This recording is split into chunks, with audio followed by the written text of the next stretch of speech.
Board 3. Good evening, everyone, and welcome to Manhattan Community Board 3's full board meeting for the month of November 2021.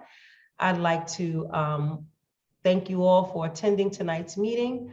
And we're going to go ahead and get started. We have some public speakers that have signed up to speak tonight on various topics. But before we do that, I'm going to ask for Larissa Scheinberg, our first vice chair, to please read us off the Zoom rules. Hi, good evening, and thank you for attending Community Board 3, full board. I would like to remind all attending that tonight's meeting is being recorded. At this time, we welcome all non-board members to sign in with your name and your affiliation, if that's applicable, in our chat box. Tonight's meeting, we will be using our chat box for sign-in, materials distribution, and technical assistance only. If you are experiencing any technical issues, please just reach out via chat and a facilitator will reach out to you to assist. We ask that everyone please remain muted to reduce background noise unless you are recognized to speak during the meeting. Our chair, will be recognizing people during our public session. Once you are recognized by the speaker, if you have signed up to speak, you will have 2 minutes to make your comments. And we do recognize that this is your personal time to speak, but we ask that you please refrain from any direct attacks during your remarks. Thank you, and thank you for attending the meeting. Okay, our first speaker for the night is Andrea Gardello. Andrea, go ahead. Unmute yourself. Thanks, Alicia, and thanks, Larissa. Good evening, everyone. I hope everyone's having a great start to the holiday season. I'm just here to speak very quickly to make an announcement and bring to everyone's attention that the Arts and Culture Subcommittee of Community Board 3, for those of you who don't know me, I'm the chair of the Arts and Culture Subcommittee. We'll be hosting our annual town hall on December 1st, next Wednesday. And we hope to see you all there. We hope that you can invite your, your colleagues, your community members, your neighbors. We'll be having a few short speakers, and we'll be focusing on listening and discussing a variety of issues as it relates to, arts and culture in Community Board 3 and the impact of the pandemic. And that's it. We hope to see you there. Thank you. Thank you, Andrea. Our next speaker tonight is Juliet Wall. Juliet, are you there? Okay, you should be able to speak now, Juliet. Thank you. I am here. My name is Juliet Wall. I'm a graduate student at the CUNY School of Public Health, and I'm here to speak to Community Board 3 tonight, actually about a bill that's under consideration in the New York State Assembly, which I know sounds unconnected, but I promise there's a connection. Bill A7858 is the bill I'm here to speak to you about tonight. It's a common sense solution to the problem that over half of all of our physicians recognize that they have little to no education on nutrition or how food influences our health. And as the main source of health information for most New Yorkers, it's vitally important that our physicians be well informed in basic preventative health like nutrition. So Bill A7858 would create nutrition science continuing education requirements for every physician in the state of New York to protect the health of every New Yorker. And this bill, I promised I would get here, is relevant to Community Board 3 because 2 of the assembly members that represent the district are on the Committee for Higher Education, which is the one that's considering this bill. And I want to encourage those of us who are represented by Harvey Epstein or by Deborah Glick, who's actually the chair of the Higher Education Committee, to reach out and voice their support for informed and helpful physicians by encouraging the passage of Bill A7858. Thank you so much for your time. Thank you. Okay, Alicia, I've discovered why I don't have the speaker forms. The ones I had were before we changed over to the new website. So that's clearly a glitch with the new website, and none of them since we changed last week, will have come through. Okay, and we apologize for that, technology and all. Thank you, Susan, for the explanation. Our next speaker is Jane McNichol, I'm sorry, McNichol. She should be able to speak. Jane, are you there? Jane, you're muted.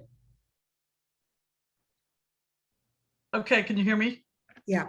Got it. Thank you. Thanks for the opportunity to spend a minute with you all. I can see you, but I don't think you can see me. I'm a resident of 534 East 11th Street. That's 11th Street between Avenue A and B. And we're having a pretty tumultuous time here on this block due to a couple of ongoing situations. Two of them, there's 2 drug dealers or 3 drug dealers dealing on the block. I happen to live right across the street from Mary Spink's house. And I think one of the more pronounced problems is there's a known drug dealer that has residence in Mary Spink's house. Spink's house is supposed to be for formerly homeless, mentally ill patients. Yet there are renters in there, and there is a renter who's a drug dealer. And that drug dealer actually went to jail a couple years ago and actually returned to the Spink's house. I don't understand it. I don't know what happened. But he, along with other drug dealers on the block, are openly preying on a resident who lives next door to me at 528 East 11th Street. They deal drugs to him. He's emotionally unstable to begin with, and then he's high. He's causing a lot of trouble on the block. He's not necessarily armed, but he makes noise all day and all night, sometimes throws things out of his apartment. A couple weeks ago, he was arrested for burglarizing an apartment in his building, stealing a television, etc. He was actually arrested that night, taken to Bellevue, sent home. I've heard he's back at Bellevue right now or at Rikers. I'm not sure which. Either way, a very unfortunate situation for somebody who's emotionally unstable, etc. We've reached out to Carlina Rivera's office. They're trying to help us with him and with his situation. I don't know, we tried to get him into Adult Protective Services. That hasn't worked from what I can tell. We also have another situation at 526 East 11th Street with the pop-up shop that hosts parties, and the couple of drug dealers in the block then glom on, play loud music, deal to passersby or other vulnerable people on the block. We also have another known drug dealer living at 519 East 11th Street that's dealing often and sort of terrorizing everyone. So I just want to make the community board aware and sort of reach out for help if we could. So. Okay, Jane, and do you want to add that both the community board and the police are working with your block? Yes, absolutely. Both the community board at the 9th precinct has been in contact with us, but some of these situations don't necessarily call for police help. And I think especially in the Mary Spink's house, law enforcement, I mean, he needs to no longer live there. That's not a housing, it's for homeless, mentally ill people. A drug dealer is living in there, probably dealing drugs to the residents also. So we definitely need help there, trying to, Susan, you and I talked a little bit. We're working on getting in touch with some board members there that might give us a contact. That's right. Yeah. I committed to working with your block. Great. Thank you so much. Thank you for the 2 minutes. Thanks, Jane. Thank you. Have a good night. Thanks. You too. Come back again. I will. Okay. Next we have Michael Marino. Hi, everyone. Michael Marino, representing Friends of Corlears Hook Park, and I just wanted to make a couple of announcements about some of our upcoming events to close out 2021. This Sunday, we are doing our annual post-Thanksgiving fall cleanup from 10 to 1. So if you are in the mood to get your hands dirty and work off some of your large Thanksgiving meal, come out to Corlears Hook Park, and you can help us rake and bag up the leaves. We're also going to be doing some daffodil bulb planting and various other things around the park to clean it up and spruce it up. And then the following Sunday, the 5th, at 4 o'clock is our annual holiday event. So we will have a tree in the park again this year, and we will light that at around 4:45.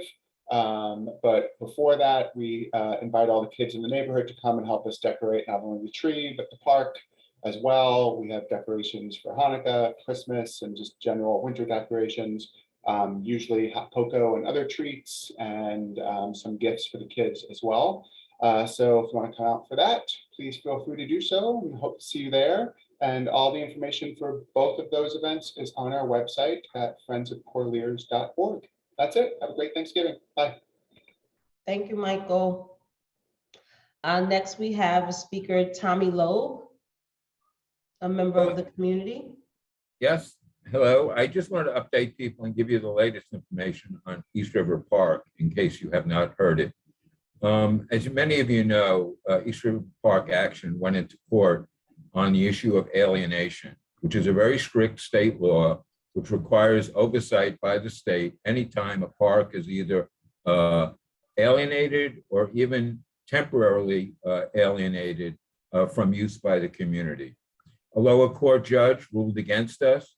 However, on October 27th, the appellate court, which is the second highest court in New York, heard our case. And unfortunately, 3 days later, the city tried to go into the park and start destroying things.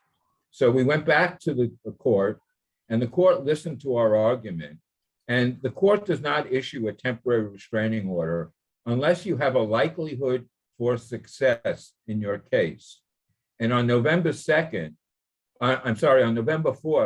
the appellate division issued a temporary restraining order against any further construction or destruction in East River Park until there's a final decision on the alienation case, which could come in a few weeks or longer.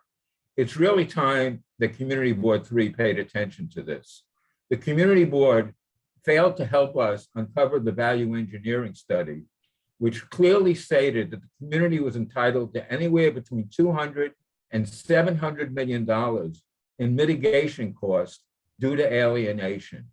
It's been up to us to pursue this. It cost us $22,000 to go to court and uncover a value engineering study, which the community board and the elected officials should have helped us get. It's time for the community. I don't want to hold people individually accountable, but the community board collectively, you need to step up and be accountable. Thank you. Thank you, Tommy. Okay, I believe if there's, was there anyone else that signed up a speaker to speak tonight and for public session that did not hear their name called? Yes, I did. Alicia. Who's that, Eric? Eric? Yes. Okay, go ahead, Eric. Yes, I'll be quick. Good evening, Community Board 3. My name is Eric Diaz. I'm Executive Director of Vision Urbana, Inc. And just wanted to make an announcement of an event that's happening and taking place tomorrow at 1:30 to 4 o'clock at 175 Delancey Street for our NORC seniors. We're going to be having a Thanksgiving celebration event where we'll be serving upwards of 100 older adults with an afternoon of dancing, music, coming together, and raffles, and just a good time. So wanted to invite the community to be aware. You okay, Alicia? Oh, sorry, I'm looking at Alicia, make sure she's all right. But that's my announcement, Community Board 3, just to share with the community. And then also we had an exciting turkey drive that just past 2 weeks, where we were able to reach over 1,500 NYCHA families with turkey this Thanksgiving at Vision Urbana, Inc., with some generous contributions from Food Bank for New York City, Hispanic Federation, and Grace Lee, who helped sponsor many of the turkeys and chickens. So that's it. That's our update on Vision Urbana for this Thanksgiving. Happy Thanksgiving from all of us, and take care. Okay, Alicia, Anna Markham from Village Preservation wants to speak. Sure, go ahead, Anna. Hello, my name is Anna Markham, and I'm the Director of Research and Preservation at Village Preservation. My colleagues and I are speaking to the resolution heard last month supporting our proposed South of Union Square Historic District. That resolution received more yes than no votes, but not enough board members were present for it to pass. There was a good deal of misinformation stated about the proposal and a failure to provide complete or accurate information. The resolution was initiated by a member of the community board, but not by Village Preservation. But since it was presented and discussed, we want to now correct the record. First, the proposed historic district covers approximately 200 buildings between 14th and 9th Streets, 3rd and 5th Avenues, about a third of which is in Community Board 3. New York State recently found it eligible for the National Register of Historic Places because of the extraordinary role it played in African American and LGBTQ civil rights movements, the women's suffrage movement, the labor movement, and the history of jazz and various literary and artistic movements, areas which are woefully underrepresented among our cities, state, and nation's recognized historic sites. This is where the NAACP was headquartered and led critical fights a century ago against lynching, segregation, and voting and housing discrimination. It's where Billie Holiday recorded her first albums, and some of the first integrated musical recordings were ever made. It's where the fight for women's suffrage in New York was led, anti-fascist movements were headquartered, the autobiography of Malcolm X was published, the first woman doctor in America lived and practiced medicine, and the first national LGBTQ civil rights organization was located and led groundbreaking campaigns against discrimination and hate crimes. Without landmark designation, all these sites can and likely will fall prey to the wrecking ball. These are among the reasons to support the landmarking proposal. Thank you. Okay, Alicia, there's Yes. Juan Rivero has his hand up. I don't know if he Okay. wants to speak or not. Yes. Juan, Yes, I'm here. Can you hear me? yes? Yes. Yes, I'm Juan Rivero, Director of Special Projects at Village Preservation, also speaking about last month's resolution on the proposed South of Union Square Historic District. In addition to the political and civil rights activity, this area was an unrivaled center of music and the arts, especially in the 20th century, when New York became the center of the art world and transformed painting, music, sculpture, and literature worldwide. Trailblazing artists like Robert Indiana, Willem de Kooning, Jackson Pollock, Frank Stella, Franz Klein, and Robert Motherwell all lived and painted here. Sculptors like Selma Hortense Burke brought African themes and inspirations into the American art world, while jazz innovators like Randy Weston brought jazz back to its African roots. Musical artists as groundbreaking and diverse as Lauryn Hill, Cassandra Wilson, the Talking Heads, the Rolling Stones, Tito Puente, R.E.M., Public Enemy, David Bowie, Herbie Hancock, Laurie Anderson, Benny Goodman, Patti Smith, Peter Tosh, Bessie Smith, and Chaka Khan all created some of their most memorable works here. Grove Press, which utterly transformed American literature in the 20th century by tearing down walls of censorship around sex and race and gender, was located here, producing revolutionary works by Kerouac, Ginsberg, Beckett, Henry Miller, William S. Burroughs, and so many more. The Crisis magazine, the great vehicle of the Harlem Renaissance led by W.B. Du Bois, was located here, publishing some of the first works by Zora Neale Hurston, Langston Hughes, and County Cullen. Frank O'Hara lived and wrote here. Audre Lorde went to and wrote about lesbian bars here. Robert Mapplethorpe and Peter Hujar exhibited groundbreaking work here. Jackie Curtis was laid to rest here. Emma Goldman advocated for free love and anarchy, all in buildings still standing here. But without landmark designation, all these sites could be lost. Thank you. And then Andrew Berman has his hand up. Okay, Andrew, go ahead.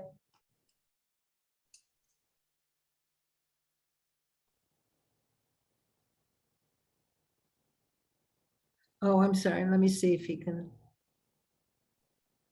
Can you hear me now? Yeah. Great.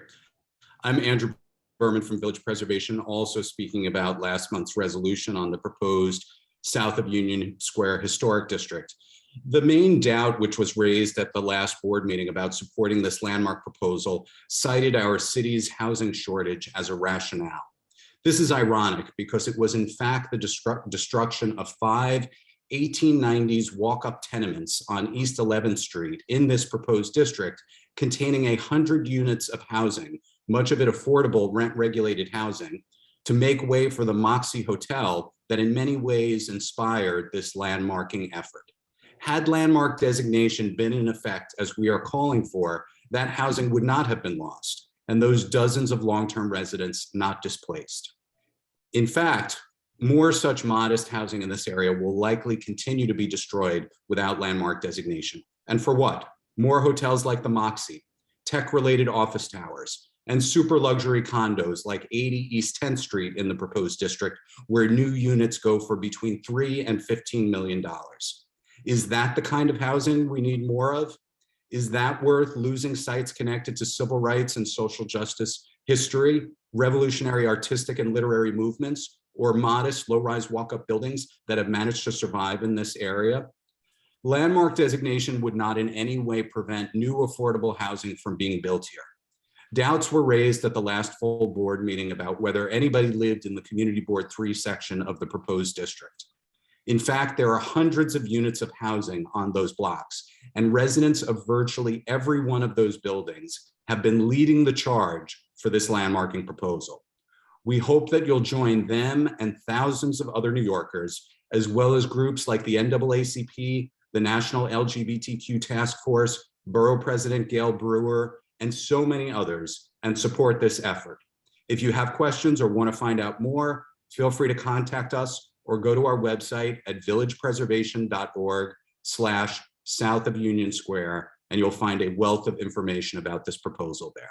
Thank you very much. Okay, are there any other speakers, Susan? No one else has their hand raised. Okay, that might be it. Let's see. Okay, I see one. Who's that? Susan? No, that's Oh, Andrew. Okay, Andrew has to lower his hand. Okay, thank you, Andrew.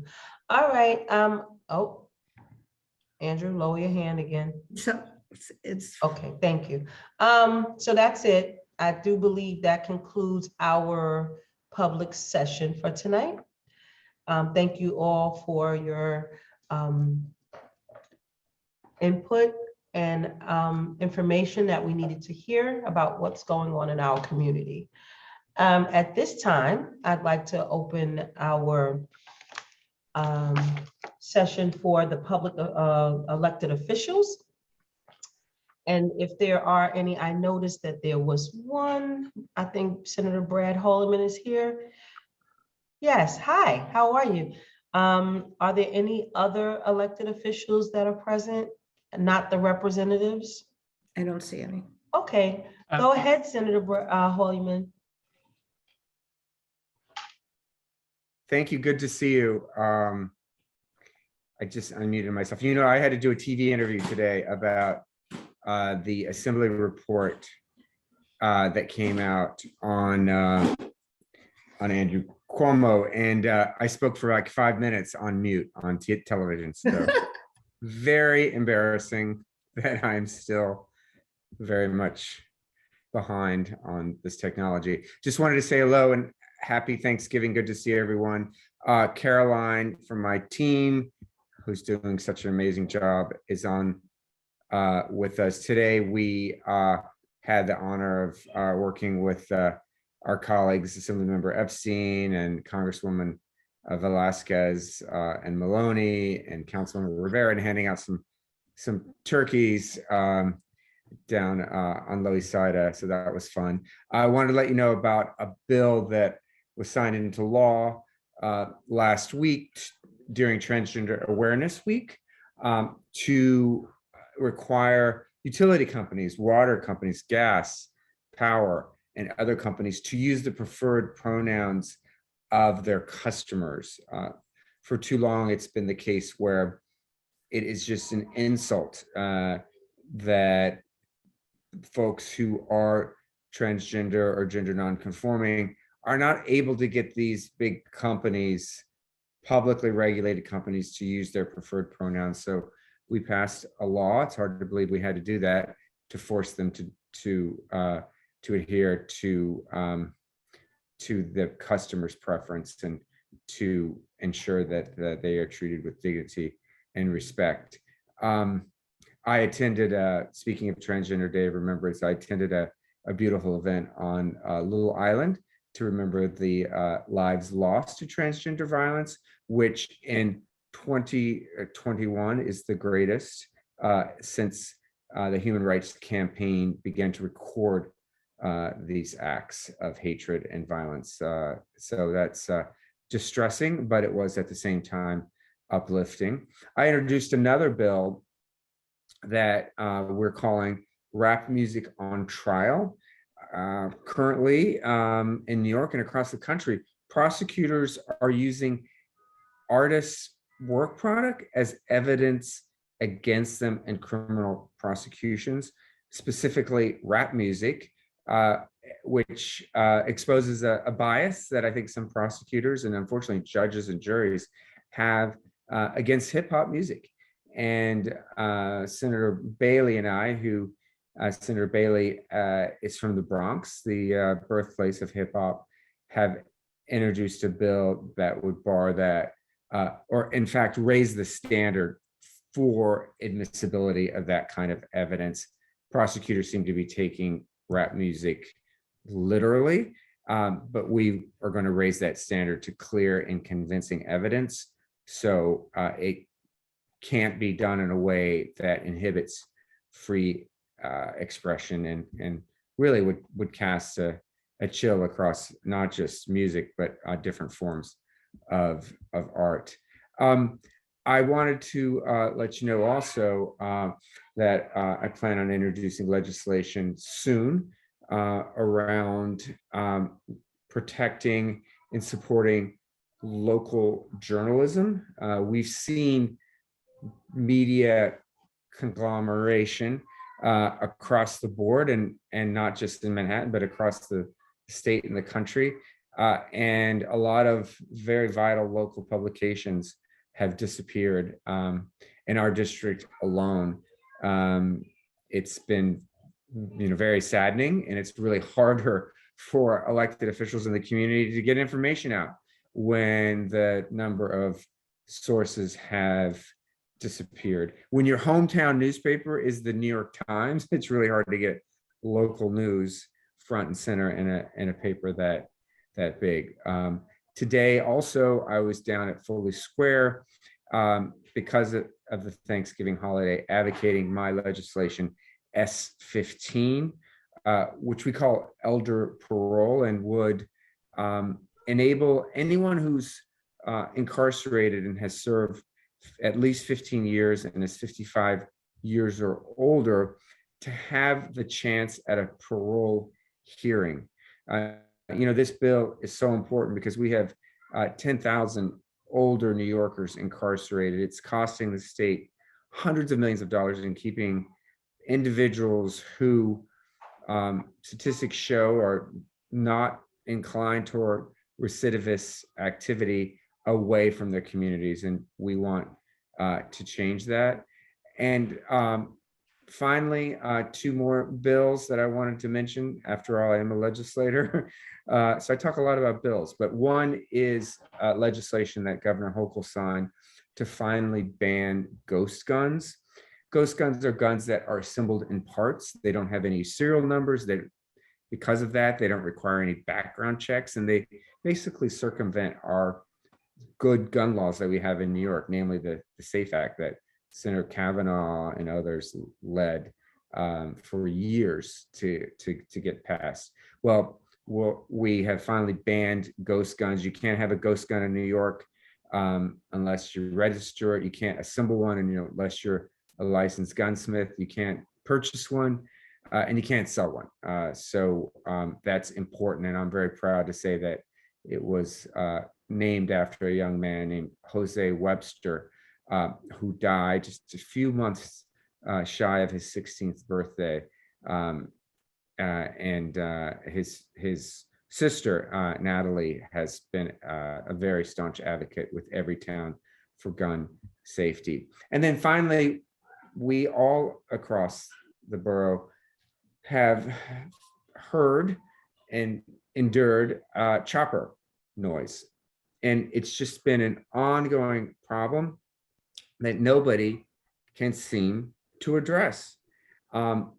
Gail Brewer, to her credit, has assembled a task force, which has met for several years.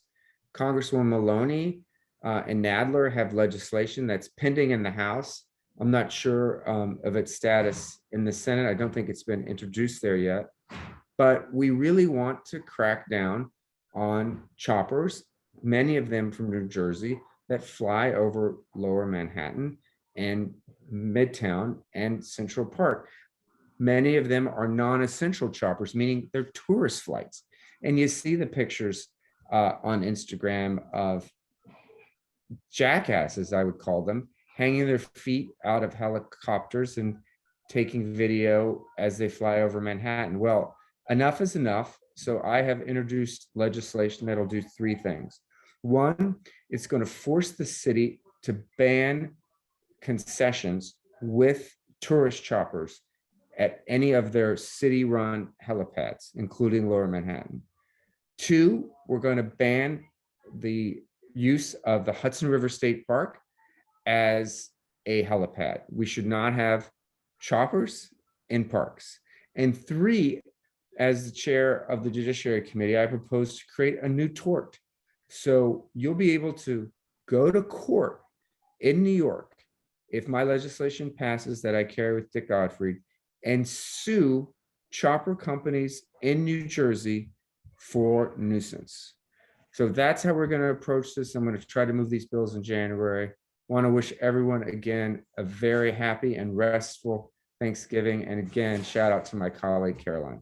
Thank you.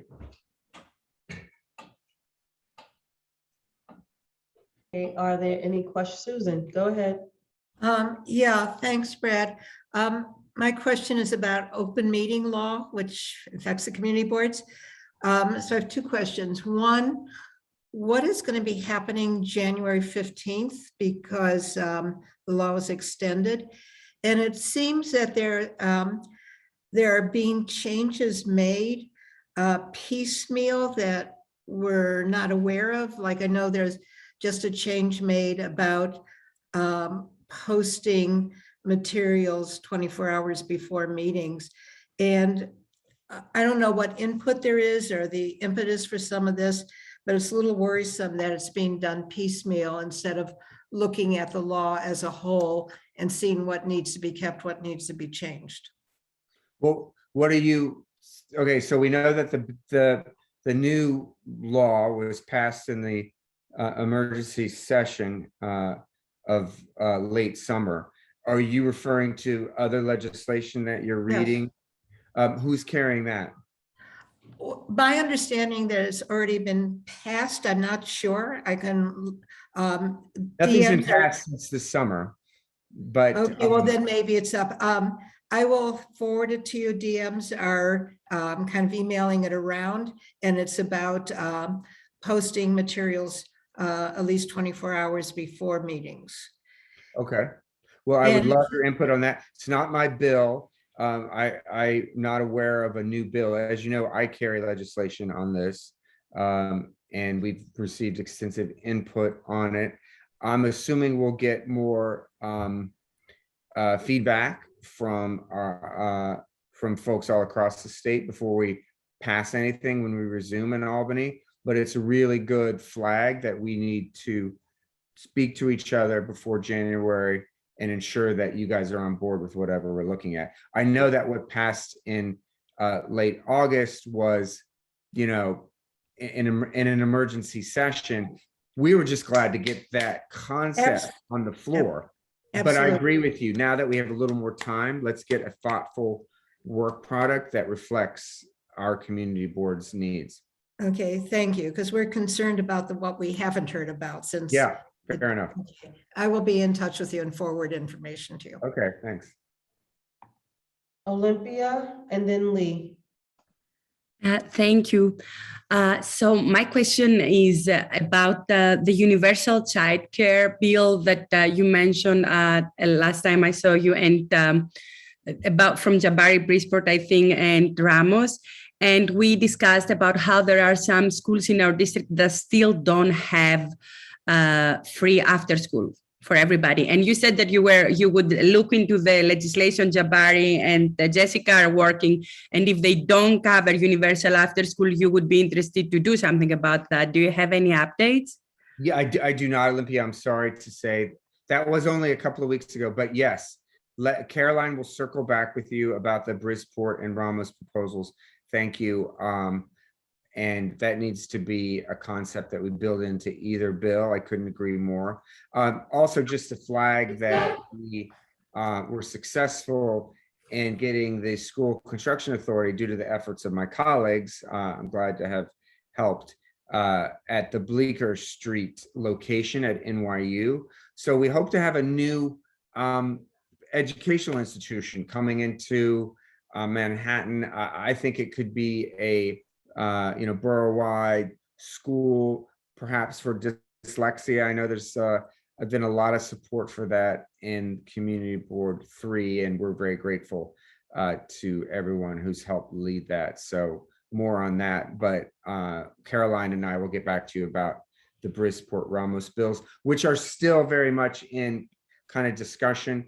Governor Hochul has said that I think childcare is going to be one of her points she hits in her state address too. So we should be communicating to the executive chamber this issue too. Great, thank you. Universal after school will be great. Yeah, thank you. Okay, Lee. Hi, thank you for the updates. Please keep on fighting for us.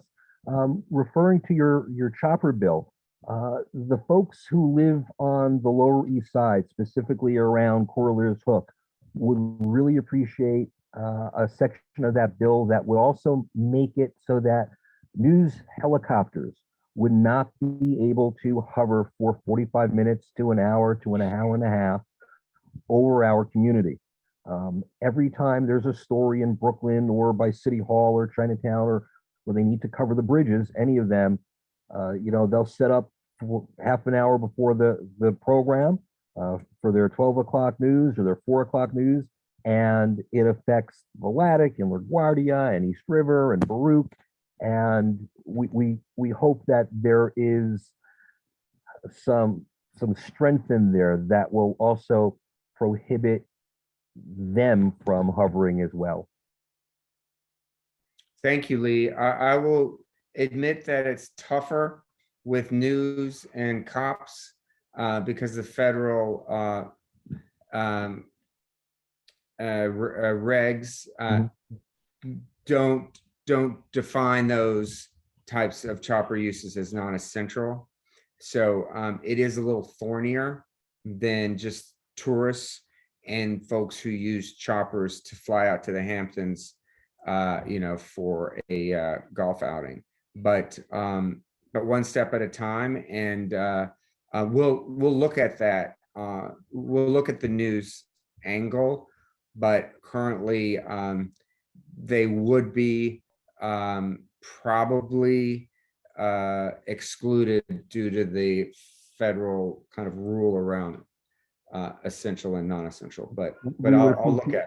We'd appreciate that, because if anything, the fact that hovering for 45 minutes to an hour and a half, as opposed to the tourists who are, transiting and are gone within a minute or so, it's an even bigger issue. So, the bigger issue here, and this is why I'm kind of almost with this legislation, in some respects, grasping at straws because of federal preemption. The FAA, the federal government, once they step into a legal terrain that excludes state and local authorities from legislating on the subject area, we can force, though, the city to end its concession agreements with tourist choppers at their helipads, and we can get the 30th Street heliport out of the Hudson River Park. And I think we can create this new tort around nuisance to reach across the Hudson and include New Jersey companies. But even with that, we're going to be pushing the limit. So just keep this in mind. Thank you. I will, absolutely. Thank you. Thank you, Senator Hoyman. Thank you so much. Thank you. I wish you happy holidays, Thank you. you and your family. Yes, thank you. It This starts is, very soon. this is my last meeting chairing, so, Oh, my goodness. so And I I know want to we thank you have, for all your support. we have a proclamation for you, and I hope we can present that to you as soon as we're in person again. Thank you. I Yeah, appreciate that. Caroline has that. Oh, thank you so much. Thank you. Pleasure for your working with leadership. you. Thank you for your service. I'm not going anywhere. I know. You've brought, you know what, let me say this, Alicia, you've brought a level of common sense and calm and straightforwardness that is much appreciated. Thank you. I appreciate that. Thank you so very much. And we have still a lot of work to do in this community, so Yep. just so I'll be on a different level, that's all. Yep. Thank you so much. Yeah. All right, let's see Senator Brian Kavanaugh, and then I see our Assemblyman Harvey Epstein. Okay, let's go in that order. Great. Hi, everybody. I will, I think Brad covered some of the things I will cover. I'll try not to repeat, but just a couple of quick updates on some housing matters. First, the Emergency Rental Assistance Program. We've talked about it before. It is a $2.85 billion program to cover rent arrears that were built up during COVID. The new gubernatorial administration has been very good on these issues, but they took a step last week that I think is really in the wrong direction. They have closed the application process for that as of Sunday night. They announced this Friday. I had actually gotten wind of this a couple of days earlier and leaned very hard on folks in the administration not to do that. In my view, we were still receiving 10,000 applications a week, which means there's enormous need out there. In my view, what they should be doing is continuing to collect applications, process them, determine the need, and then we should commit ourselves to finding the money to cover all of those arrears. We have a request into the federal government for just short of $1 billion of additional money. Whether or not that is sufficient, we ought to be establishing the principle that we'll cover these costs if necessary using the state budget. And frankly, I think we should be getting more. Even if we get $1 billion, we will not be getting New York's share relative to our need here. So something I'm continuing to fight them on, but it's just, if anybody has any interest in that, it really is in the hands of the governor's office at this point. A related program, the Homeowner Assistance Program, went a very different path. By federal law, it had to be designed by the state housing agency and then submitted to Treasury, US Treasury, for approval. My colleagues and I wrote to Secretary Yellen a few years ago saying it is insane that the pandemic started in March of 2020 and this money was allocated by federal law many months ago, and still the program had not been approved by the federal government. The good news is they approved the program last week, the Treasury did. New York, we believe, is the first state program to be approved, which again is crazy, but given where we are in the pandemic. But that program is going to be run by the state HCR. It is a $739 million program, and they're going to begin next week with lots of organizations that have been designated to help with the outreach to get the word out before they open the application process. They'll open the application process just after the first of the year, and it covers a wide range of costs associated with homeownership for lower income New Yorkers. So again, the community board and all the organizations here that all of you have connection with can help spread the word about that. And again, the question there is whether that money is sufficient. If it's not, again, I think we should be really working to meet all the needs so nobody is suffering from large debts over long periods that result from the fact that we had to shut down lots of the economy for the pandemic, for public health, for legitimate and necessary public health reasons. Legislation, we did the Climate Leadership and Community Protection Act in 2019.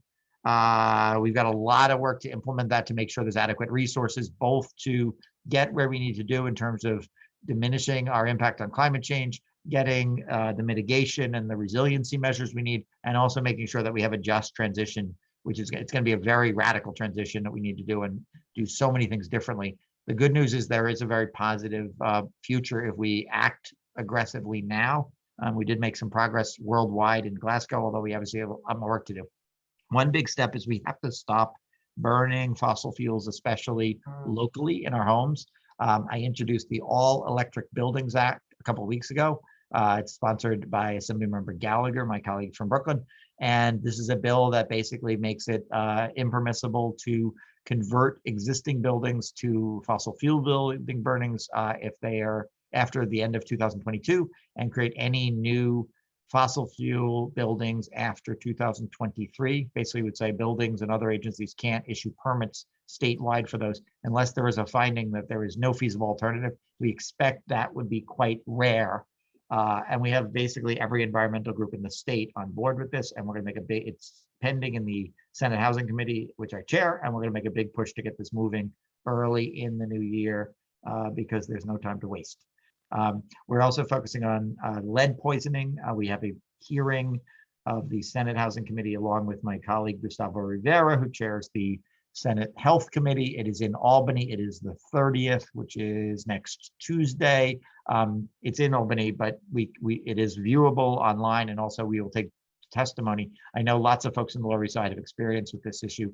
It is still, New York is still among the highest state levels of lead exposure in the country because of lots of housing in very poor condition all over the state and inadequate attention. So we're working on that. I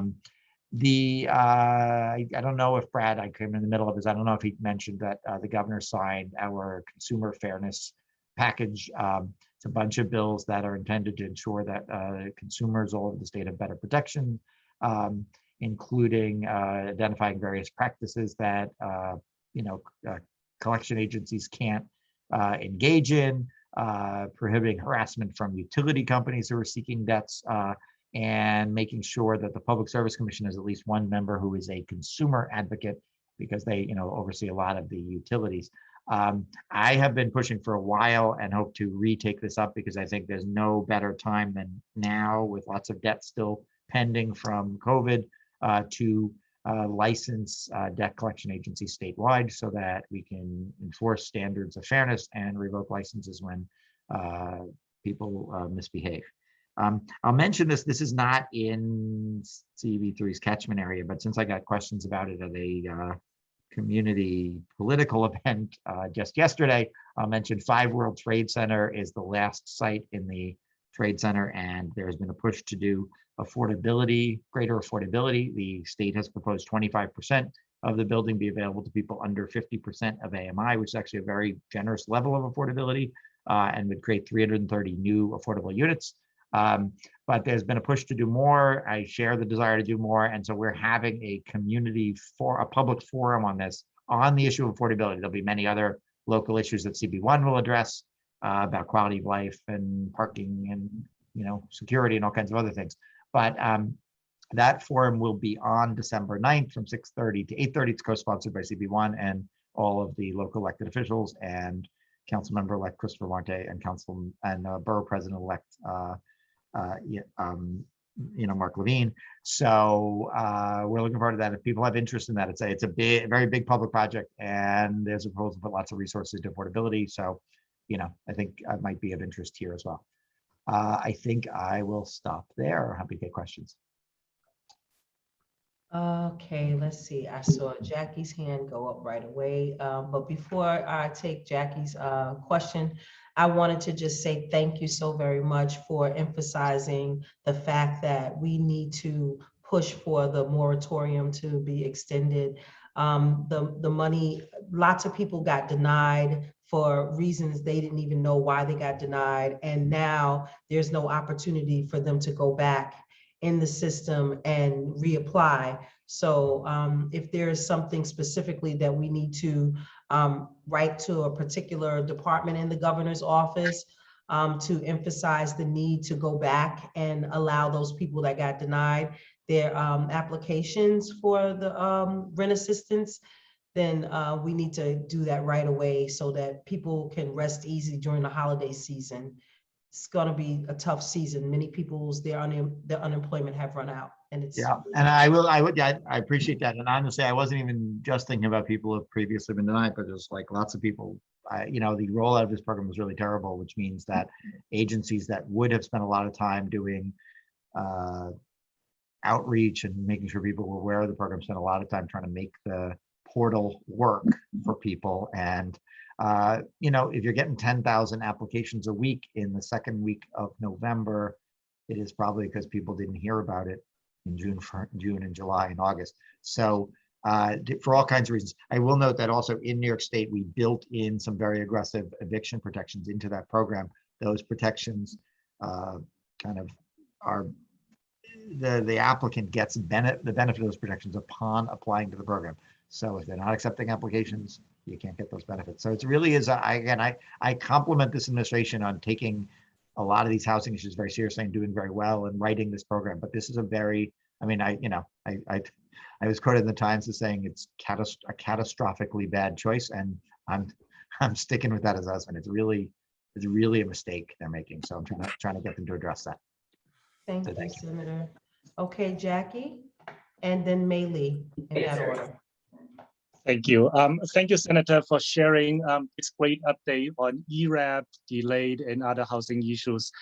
So we have a lot of co-ops in the district. I wanted to know if the good cause legislation would carve out co-op subletting, or this would become new restrictions on the co-ops. So many times co-op assessments can be unpredictable and out of owner's control. For instance, this year, the Southbridge Towers had to increase their assessment by several $1,000s per unit. And my concern is that if this good cause legislation will limit the co-op shareholders making some essential financial plan. So could you talk a little bit about that?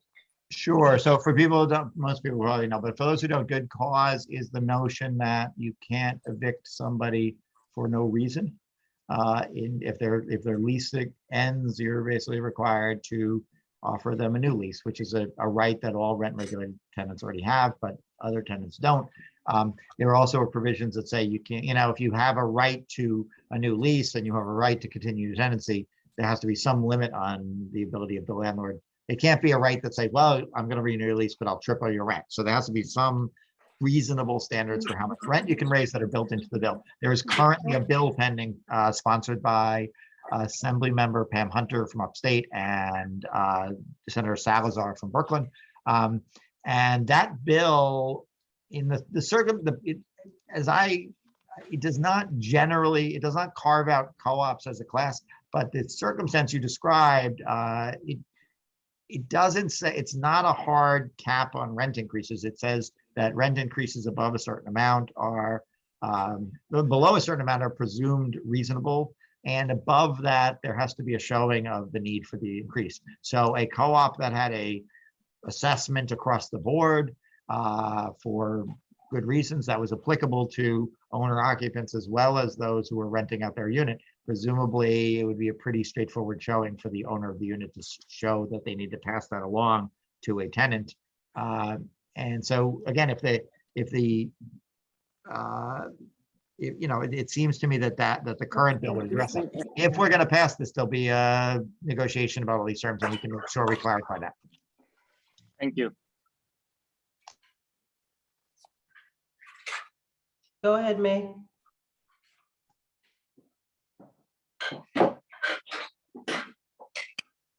May, you're muted. Hello, State Senator Kavanaugh. It's nice to see you at this meeting. I see you. So my question was about another fund, the Excluded Workers Fund. It also ran out of money very quickly. The rollout wasn't too bad, but it ran out of money, and they accepted applications, and some haven't been funded, and there are many others who haven't applied. So so they're asking for more money to be put in. So I was wondering if you were supporting that. Yeah, I am. I joined my colleague, Senator Ramos, and many others in writing to the governor, emphasizing that we need to make that program work for people. I will say to you that it is a surprising development. Maybe it shouldn't be, but we did $2.1 billion in April. I think that we thought that would get us through at least much of this fiscal year.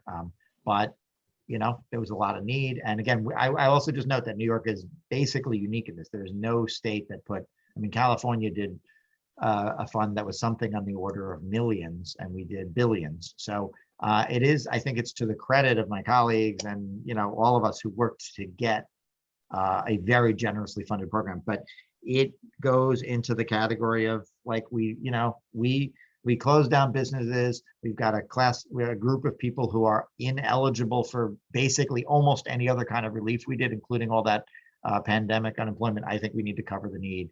We are in the good news here is that the state's fiscal situation going into the next year is looking pretty good. Tom DiNapoli has done assessments, and it looks like we're actually going into this year with a bit of a surplus rather than a deficit. So there should be an ability to fund additional things. My priority, that's high on my list of priorities, and certainly funding all the housing needs is a huge priority as well. Okay, thank you.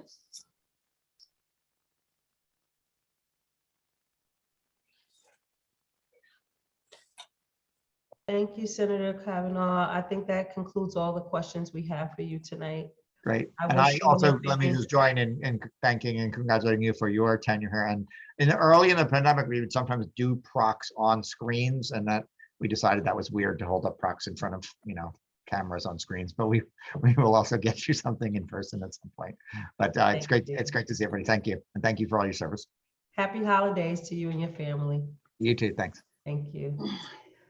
Okay, Harvey, I believe you were next, but I see our Manhattan Borough President, Gail Brewer, has popped in. So would you like to go first? You were there, you were waiting a long time.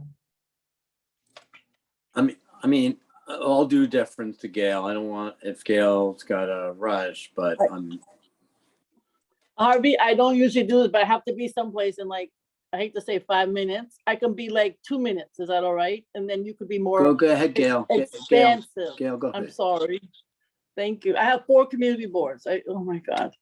Anyway, I'll be very quick. First of all, thank you to Board 3, because when we were applying to the $20 million, and thank you to Harvey Epstein and to everybody, certainly Brian Kavanaugh, to get this money is a big deal. It involved all the groups in Chinatown. And now, just so you know, the state hired somebody.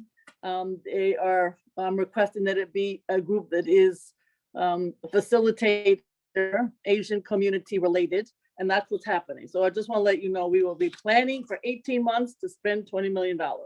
Number 2, others know better than I, but I have to say very recently, a month ago, we mentioned to the mayor what is going on with Charis. I know there was just a big 20th anniversary and all the challenges from kicking out the community groups, but that's fine in terms of celebrating that we need it back, but the mayor hasn't done anything. So I'm just letting you know, I keep mentioning it to him, very frustrating.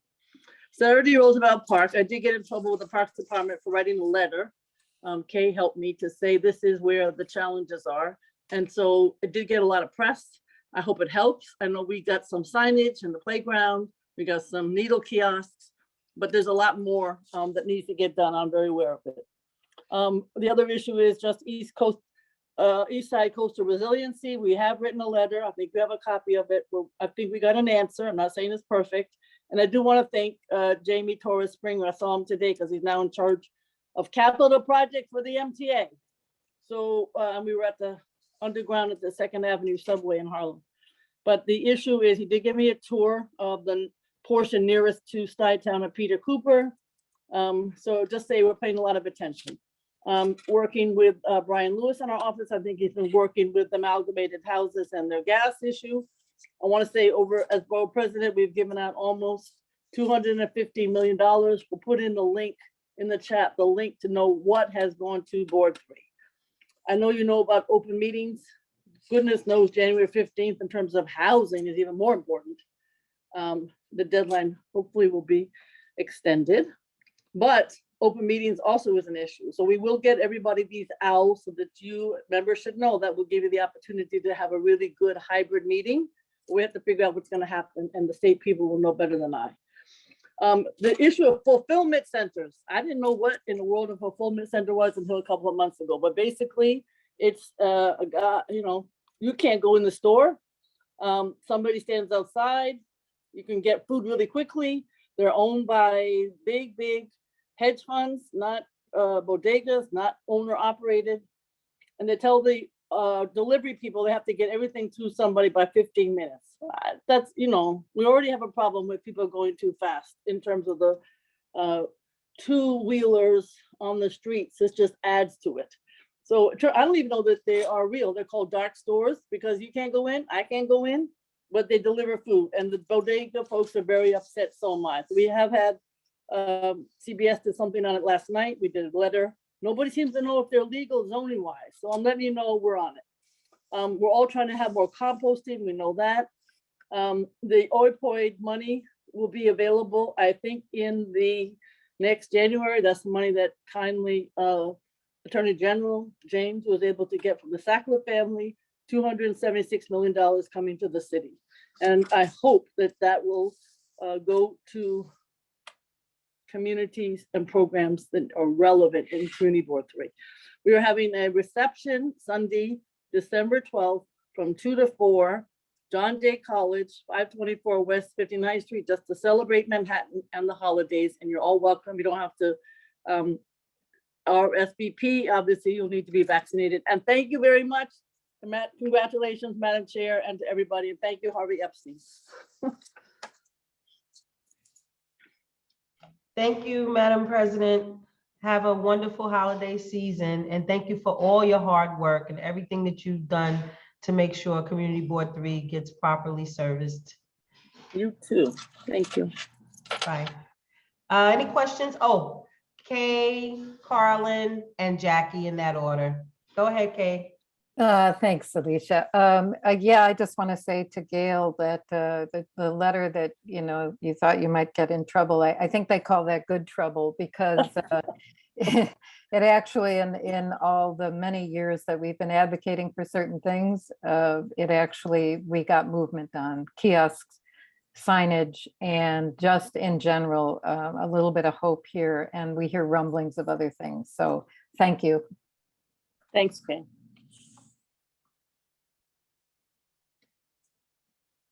Carlin, you're next. Yeah, good evening, Gail. Good evening. I have a question regarding the funding for 70 Mulberry Street. After the mayor's announcement of the additional 90 million allocated in the DCAS budget for the restoration of the building, everything's gone dark on this, and then all my inquiries were not returned.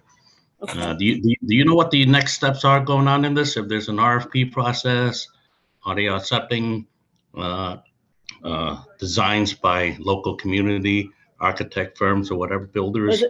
I know you've been asking, and I've asked staff to find out. I promise you, Carlin, we'll get back to you within a week. I think it's a really good question. I know the money is there, that I know, but the process is what I don't know. And so I will let you know this week, coming week. I'm sorry. Thank you. Have a great holiday. You too. Go ahead, Jackie. Hi, Gail. Thank you for joining us tonight. So my question is about 91 East Broadway. So Chinatown already has 4 shelters built in the last few years or in the pipeline. So I wanted to know if you support to build another shelter at 91 East Broadway. Thank you. You know, I will have to let you know. I can't say I know, but I know some of the other ones that are coming in. So let me get back to you. Thank you. Okay, Trevor. Just real quick, thank you, Gail, for your service. I appreciate it, and good luck on your next endeavor. But just circling back to the congestion pricing, I know you had some recommendations. I was at a meeting before regarding environmental justice for this tolling program, and it showed that the Two Bridges area, along with the area in front of Smith Houses, would be the most impacted of in all of New York City, not just Manhattan in terms of overall impact. So I'm hoping that we're able to get someone from downtown on that committee, because no other neighborhood will be impacted more than this particular neighborhood. That's all I wanted to say. That's very helpful. Thank you.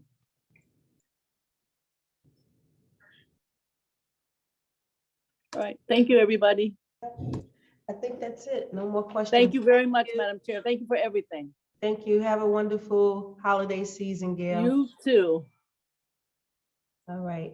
Next, Harvey Epstein, our Assemblyman.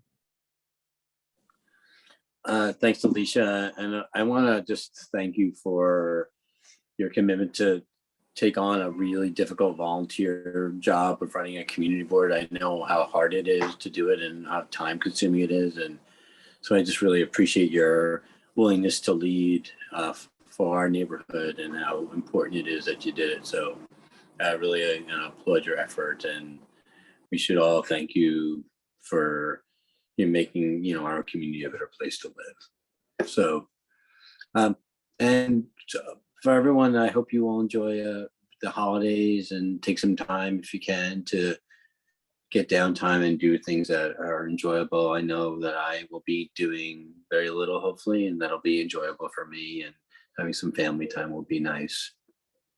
I don't want to repeat anything folks said, but on the small business relief, there's still about $400 million out of our $1 billion that we allocated this year. So if the small business applications, while the rent relief isn't, small business application money is available. People should know about the homeowner relief that Brian was talking about. It's coming down soon, so it's really important that people keep their eye out for the application and the timeline. On Susan's point about the open meetings law, there hasn't been a change legislatively. I know there's been some policy changes, but not legislative changes. But we had a hearing last month around this, and there's been a real push where we heard from people all over the state that they want in-person opportunities for meetings because people don't have access to virtual meetings. So there's a real conversation about having hybrid, in-person, and virtual as an option.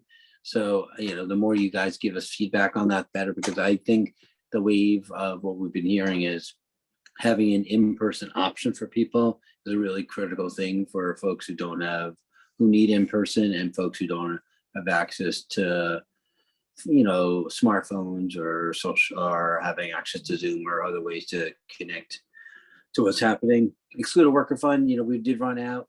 We're trying to push another couple $1 billion in the excluded worker pot. So, they were going to see that for next year. There's, I had our annual turkey drive today, so we were able to give out, hundreds of turkeys to lots of Lower East Siders who needed our support. Really important to do. A couple bills that we've been working on got signed by the governor last week. It was really critical. People saw a couple of weeks ago. There's been a real fight over the taxi workers, and maybe a month ago, I got arrested to support of taxi workers, and a week later, de Blasio came to the table and gave them the outcome that they needed. So it was a really important thing. On the budget side, I think Brian said we look like we have a strong surplus, so it's really important to think about our priorities on what we need statewide. We're getting hopefully more federal dollars for rent relief. We'll need more state dollars for excluded worker funds. We might need more support for small business relief. Like Brad and Brian and everyone else, have lots of bills that are pending, still bills to be signed this year by the governor, and lots of ones that we're moving forward on that will have really important impact on our state. And our job is really to advance those issues in important legislative ways. And I'm happy to hear back from folks about it. We have a survey that we released. I'm really trying to get feedback from folks in the community, and people can fill it out online, or they can reach out to the office and call in and fill it out. Hopefully everyone enjoys this holiday and takes care of themselves, because it's a lot of work ahead that we're all going to have to work on together. So, and there's a quick question. I'm happy to do it. I see Stetzer has her hand up. So Susan, I'm sure it's about open meetings, right? So.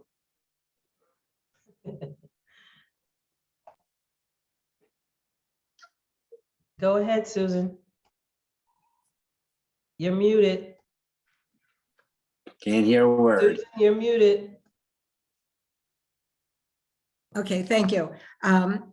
Community Board 3 hasn't taken an official position on the open meeting law. However, the 12 boards have been constantly discussing it and seem to think that the most inclusive way to have most of the public be able to attend is to have hybrid meetings, which currently will not be allowed after the emergency. So it almost seems like a no-brainer, except we don't have a large space. So there is no way that I can see that we can bring equipment around to different schools and different things and be able to deal with that technologically. I don't think people are considering community board resources when they're discussing all this and how to do it. I think the city should be doing this for us, but they're not asking me. So it's just things to consider. It's just points to bring up. Yeah, I think it's really important point, Susan. I think you're right. The movement is to have hybrid meetings that have an in-person option, but community boards, when they're having 5 different meetings and 5 different locations every night during the week, it's going to be much more complicated unless those facilities already have the technology in place. So that's a funding problem that can be solved with funding solutions. So whether it's a state allocation or a city allocation, I don't think those are insurmountable obstacles, but they are obstacles that currently exist and we need to figure out how to overcome. Because I'm not clear we're going to have an only virtual option going forward after January 15th. But luckily we have a budget with the surplus in New York State. And then if this is something that we're going to push for, we should be pushing for that. I think it's more than money. As you say, the facilities where we meet don't have it. So are you going to fund each of those cities to have these options? Because the community board does not have the resources to take the funding and even carry, the tools necessary. Are we going to pick on nonprofits to be able to fit for the technology so we can meet there? It's really complicated. I totally hear you. All right, we have Richard that has a question also. Hi, Harvey. Hey, Rich. Two things, if you don't mind. Lately, the federal government decided to provide capital budget funding, and a substantial amount of it apparently will be going to the MTA. And I saw a report that suggested that congestion pricing does not necessarily have to go ahead if the MTA is getting several billions of dollars. That's item one. The second item is that Mayor-elect Adams has, after his election, after his triumph in the election, he has stated strong concerns about the recently enacted bail bond reform laws. And apparently he's looking for changes to mitigate the negative aspects of those things. Could you comment on both of those items, please? Sure. Let's do the second one first. I know there's been a long historical conversation about whether the standard of what's called dangerousness is put into the statute instead of using bail as a tool to decide whether someone who's been arrested should be kept. New York's had a strong history of not using dangerousness as the criteria because it's really subjective. Like what's one person's view of dangerousness is different than others. I'll just say factually, the issue of the changes in bail and the people who are being released don't show a real correlation. We haven't seen people being released on misdemeanors being or rearrested for other violent offenses, and so bail is only used, pre-trial. And so I did hear that Eric Adams wanted to change some provisions of bail. I think it's going to be a heavy lift in the state legislature to do that, but we'll have to see what proposals, if any, he has, and we'll manage those. On the issue of congestion pricing, I don't think congestion pricing is just about the money. I think it's one factor, money for the MTA, but there's a reason to stop the flow of cars into the city, and so that's another factor.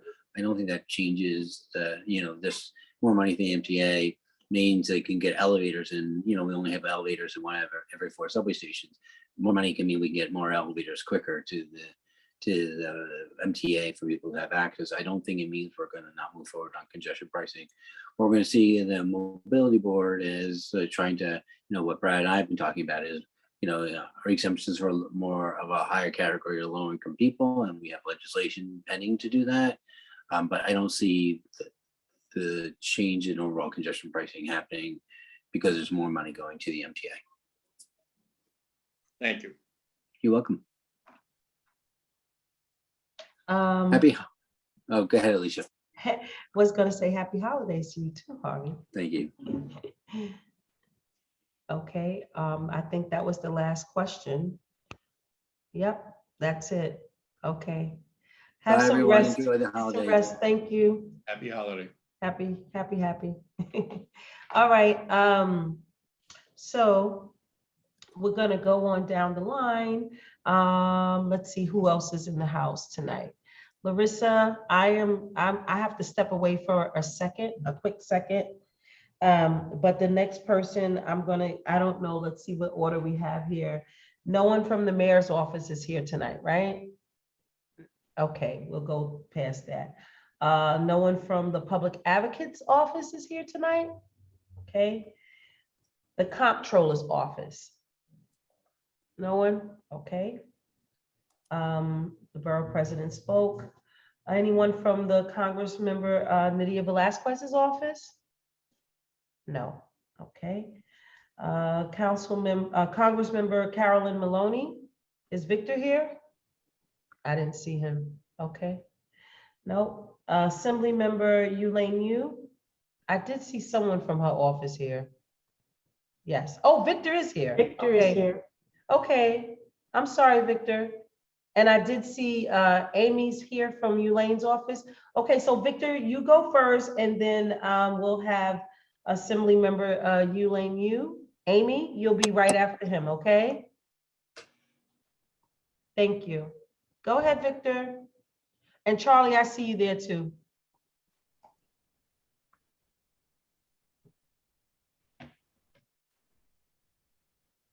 Go ahead, Victor, unmute yourself. Hello, where's Victor?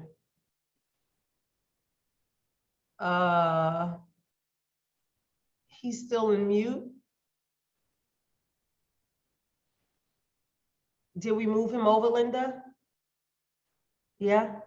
It's moved. He should be able to speak now. Yes, Congresswoman Carolyn Maloney issued the following statement after voting for the Build Back Better Act. Quote, investing in our nation's infrastructure means not just funding bridges and roads, but also addressing climate change and creating a care economy that lifts children out of poverty and supports working families. The Build Back Better Act will be the most life-changing investment in families in generations, bettering the lives of millions of children, saving parents thousands of dollars, and adding 2 years of free universal pre-K education for the first time. Additionally, it would authorize the first ever universal comprehensive paid leave benefit for all U.S. workers and expand and improves the child tax credit, the biggest tax cut for working families with children. This bill is the biggest expansion of affordable health care in a decade and will provide access to affordable coverage in the Affordable Cares Act marketplaces to roughly 4 million uninsured Americans who live in states that have not expanded Medicaid coverage under the Affordable Cares Act. Importantly, for my district, the package also includes $65 billion to address the nation's public housing capital backlog, which will provide substantial funding to address the pressing needs at NYCHA developments across the city. Today, I proudly supported an agenda that will grow the economy so that every American, regardless of their background, can get ahead, said Congresswoman Maloney. Congresswoman Maloney wishes the members of the board and the community a safe and festive Thanksgiving. Thank you. Thank you. Are there any questions for Victor? Okay. Thank you, Victor. Have a blessed holiday season. Okay, next, in that order, we had Assembly Member Elaine Yu, and then we're gonna have Assembly Member Deborah Glick's office. So in that order, here we go. Amy, you're there? Yes, I'm here. Good evening, everyone. I hope everyone is doing well and staying safe and healthy right now, and enjoying the eve to the holiday weekend. So only a quick few updates from us. As many of you may know, Yulian joined the taxi cab workers in their 15-day strike to demand action from Mayor de Blasio and City Hall. They won their demands, and Yulian is incredibly grateful to all those in our community who raised their voices to support our cab drivers. Also, Yulian has partnered with Senator Julia Salazar to introduce the End Predatory Court Fees Act, which prohibits mandatory minimum fines from penal law and traffic offenses.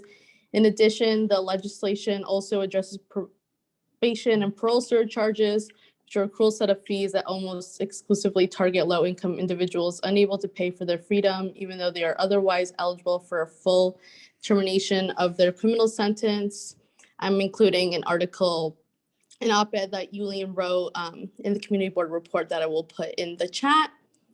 Also, some of you might be seeing us and our team tomorrow down in the Lower East Side. We'll be doing a Thanksgiving turkey and hot meal drive all around at various settlement houses. We hope to see you guys out in the community and that you have a lovely holiday with your friends, your families, and your loved ones. Thank you. Okay, are there any questions? Amy, please tell our Assemblywoman we wish her a happy holiday season.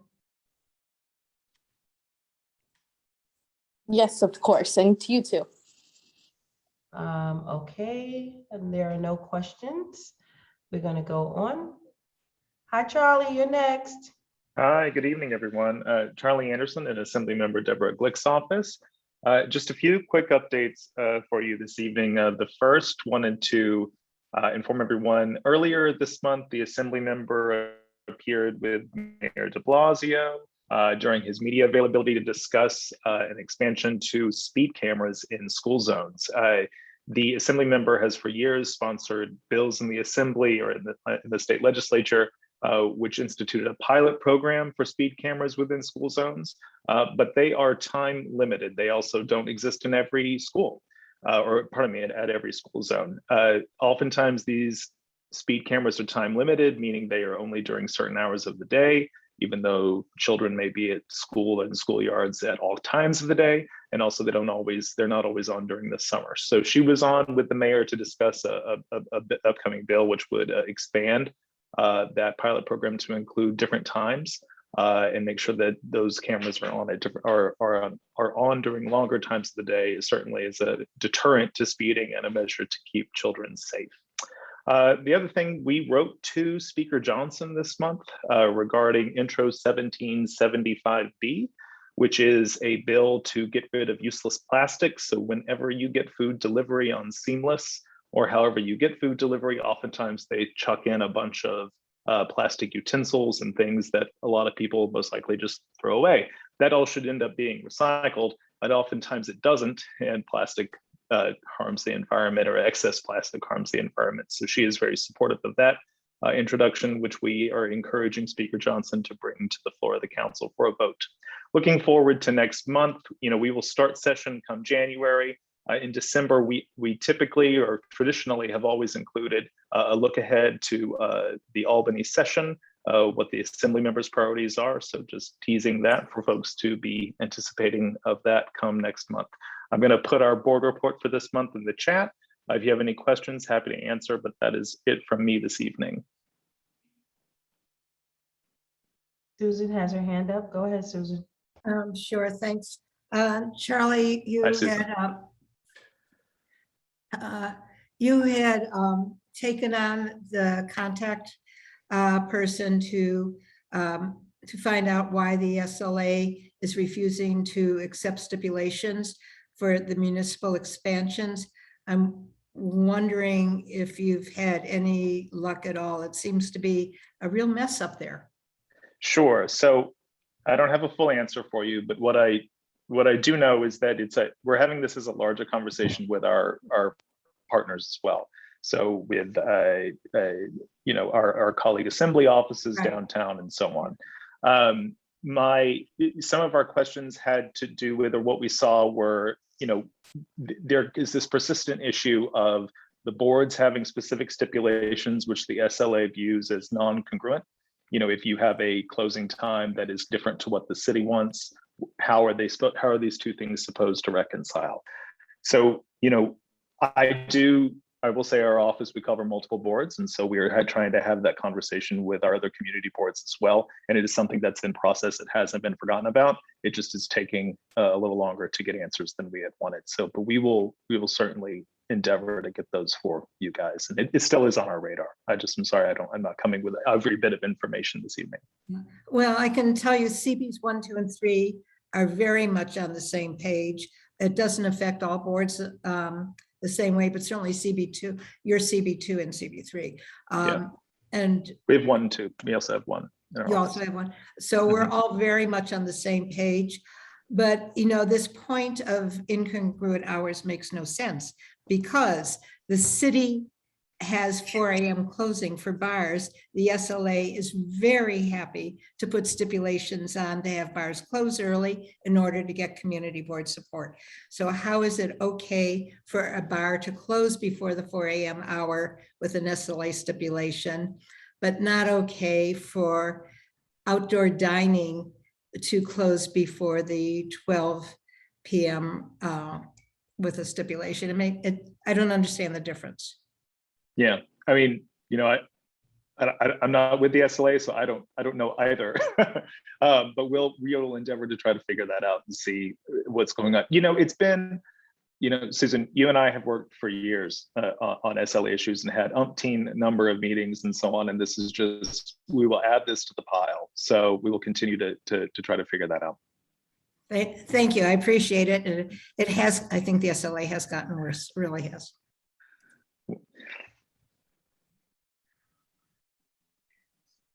All right, Charlie, thank you. Have a wonderful holiday Have season. a good night. Okay, good night. Okay, let's see. Councilmember Margaret Chen's office, Kana? Anyone from Councilmember Chen's office? Hello. Yes, hi, Kana. Yes, hello, hold on one second. Okay.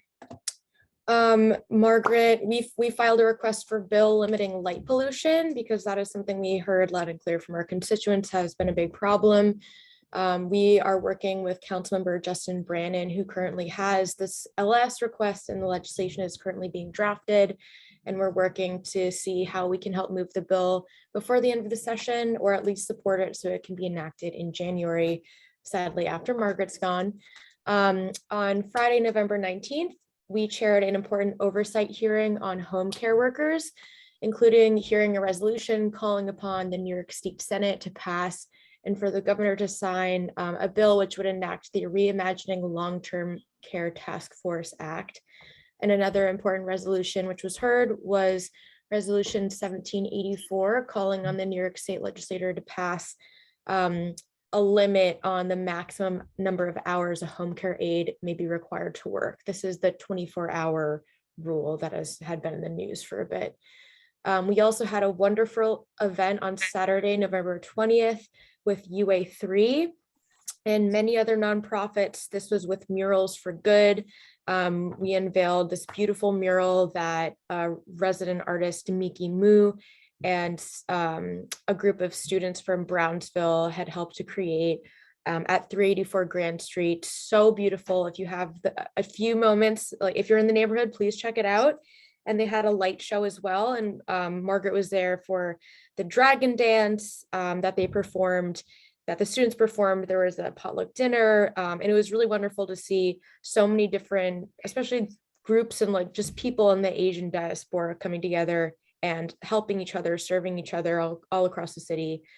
And we also, the rest of my updates have vanished, but well, Margaret, we had a stated meeting today at City Council, and we co-sponsored Our City, Our Vote bill, and we were really excited to show up at the rally that they had at City Hall and call for the passage of this very important bill, which would allow certain groups of non-citizens, people in New York, for example, those with green cards or permanent residency, to be able to vote in municipal elections. And we feel that this is really a powerful way to empower New Yorkers who have very much have skin in the game in these really important elections, but who otherwise are not allowed to vote because of their because they're technically non-citizens, even though if they are legally allowed to be here. So that's just some updates for us right now. Are there any questions? Okay. No questions. Amy, thank Jackie. you. Jackie, you missed Jackie. Wait. Jackie, go ahead, Jackie. Thank you. Thank you, Alicia. So Kana, thank you for the report. And my question is again about 91 East Broadway. So the city built 0 housing in Chinatown in the last 12 years. Literally 0, nothing. But we already have 4 shelters built or in the making. So I want to ask you if you know Council Member Chin's position, whether she support to build another shelter at 91 East Broadway or not. Thank you. Okay. Sure. So this was the mayor's executive decision, and we do not have the power to stop this shelter, but we are asking for additional outreach because we know that they have not reached out to the Fujianese community, and that we find that unacceptable. And we're continuing to listen to residents. I know that Gigi Lee, our chief of staff, has been on the phone, I think, nonstop today and yesterday. So I'll put my email and my number in the chat. And if you have not been reached out to already by someone from DHS, we'll make sure that you're in the loop for any future meetings. Thanks, Jackie. Thank you. So when you say they didn't reach out to the Fujianese community, does that mean they already reached out to other Chinatown stakeholders? I don't know the exact a number of outreach to certain people, but I know that that is a point of contention we have with this, I guess, with the lack of community outreach in general. So I will find out for you, but any sort of additional outreach we're able to get, I will make sure that we can pass it on to as many people as possible. Thank you. I'll email you so that you have my contact to keep me in the loop. Thank you, Kana. Great, thank you. Okay, that concludes all our questions. Kana, please tell our council member we wish her well holidays and good luck with her future endeavors. Yes, and Alicia, Margaret says, thank you so much for your service. And we just so appreciate your leadership at Community Board 3. And Gigi says the same as well. Thank you so much. Thank you very much. All right, last but not least, Isabel from our council member, Carlina Rivera's office. Hi, good evening, everyone. Hope you're all well. I will keep my update brief. I'm excited to announce that on December 3rd, Council Member Rivera will be hosting a hearing on mental health in our city hospitals. She will also be having one of her bills, Intro 2372, heard at the end of this month that would extend the Gender Motivated Violence Act, extend the 2-year look back window. And then I just wanted to say, last but not least, we have booster shots now that are available to everyone, available at ages 18 and above. So if you have questions, if you have folks in your neighborhood who are interested, feel free to connect them to our office. And of course, thank you so much, Alicia, for your service. It's really been so wonderful working alongside you. That's all for me.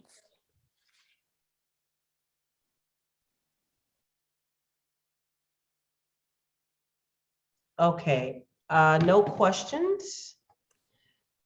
All right, thank you, Isabel, and please tell our council member we wish her well holidays, and thank you so much for being supportive of me throughout my endeavors, okay? Okay, I believe that concludes our elected official reports for the evening. Phew. Yes, so now we will move into our roll call vote for our minutes. I am going to be taking the roll call vote tonight. There's a lot going on here tonight. Okay, first off, we have David Adams. Are you here, David? Yes, yes, here, present, and Thank you. Yaron yeah, you hear Altman? me? Yes, I hear you. Yaron I have Altman? it. Yes. Okay. Jesse Beck? Yes. B. Berman? Yes. Carlin Chen? Yes. Jonathan Chu? Yes. David Crane? Yes. Eric Diaz? Yes. Alistair Akananak, I always mess that up. It's okay. Yes. Akanamakis. Yes, Thank you. okay. Jamie Filber? Yes. Shirley Fennessy? Yes. Ryan Gilliam? Yes. Deborah Glass? Yes. Andrea Gardello? Yes. Okay. Kenyelle Hernandez? Yes. Herman Hewitt? Yes. Trevor Holland? Yes. Linda Jones? Yes. Valentina Jones? Val, going once, twice, no Val, okay. Tatiana Jarrell? Tati? No Tati, okay. She's in the attendees, raising her hand. Okay, can we move her over?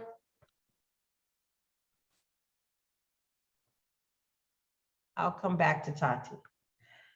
Lisa Kaplan? Yes. Olympia Kazi? Yes. Jeanette Kim? Yes. Michelle Cooper Smith? Present. Yes. May Lee? Yes. Wendy Lee? Yes.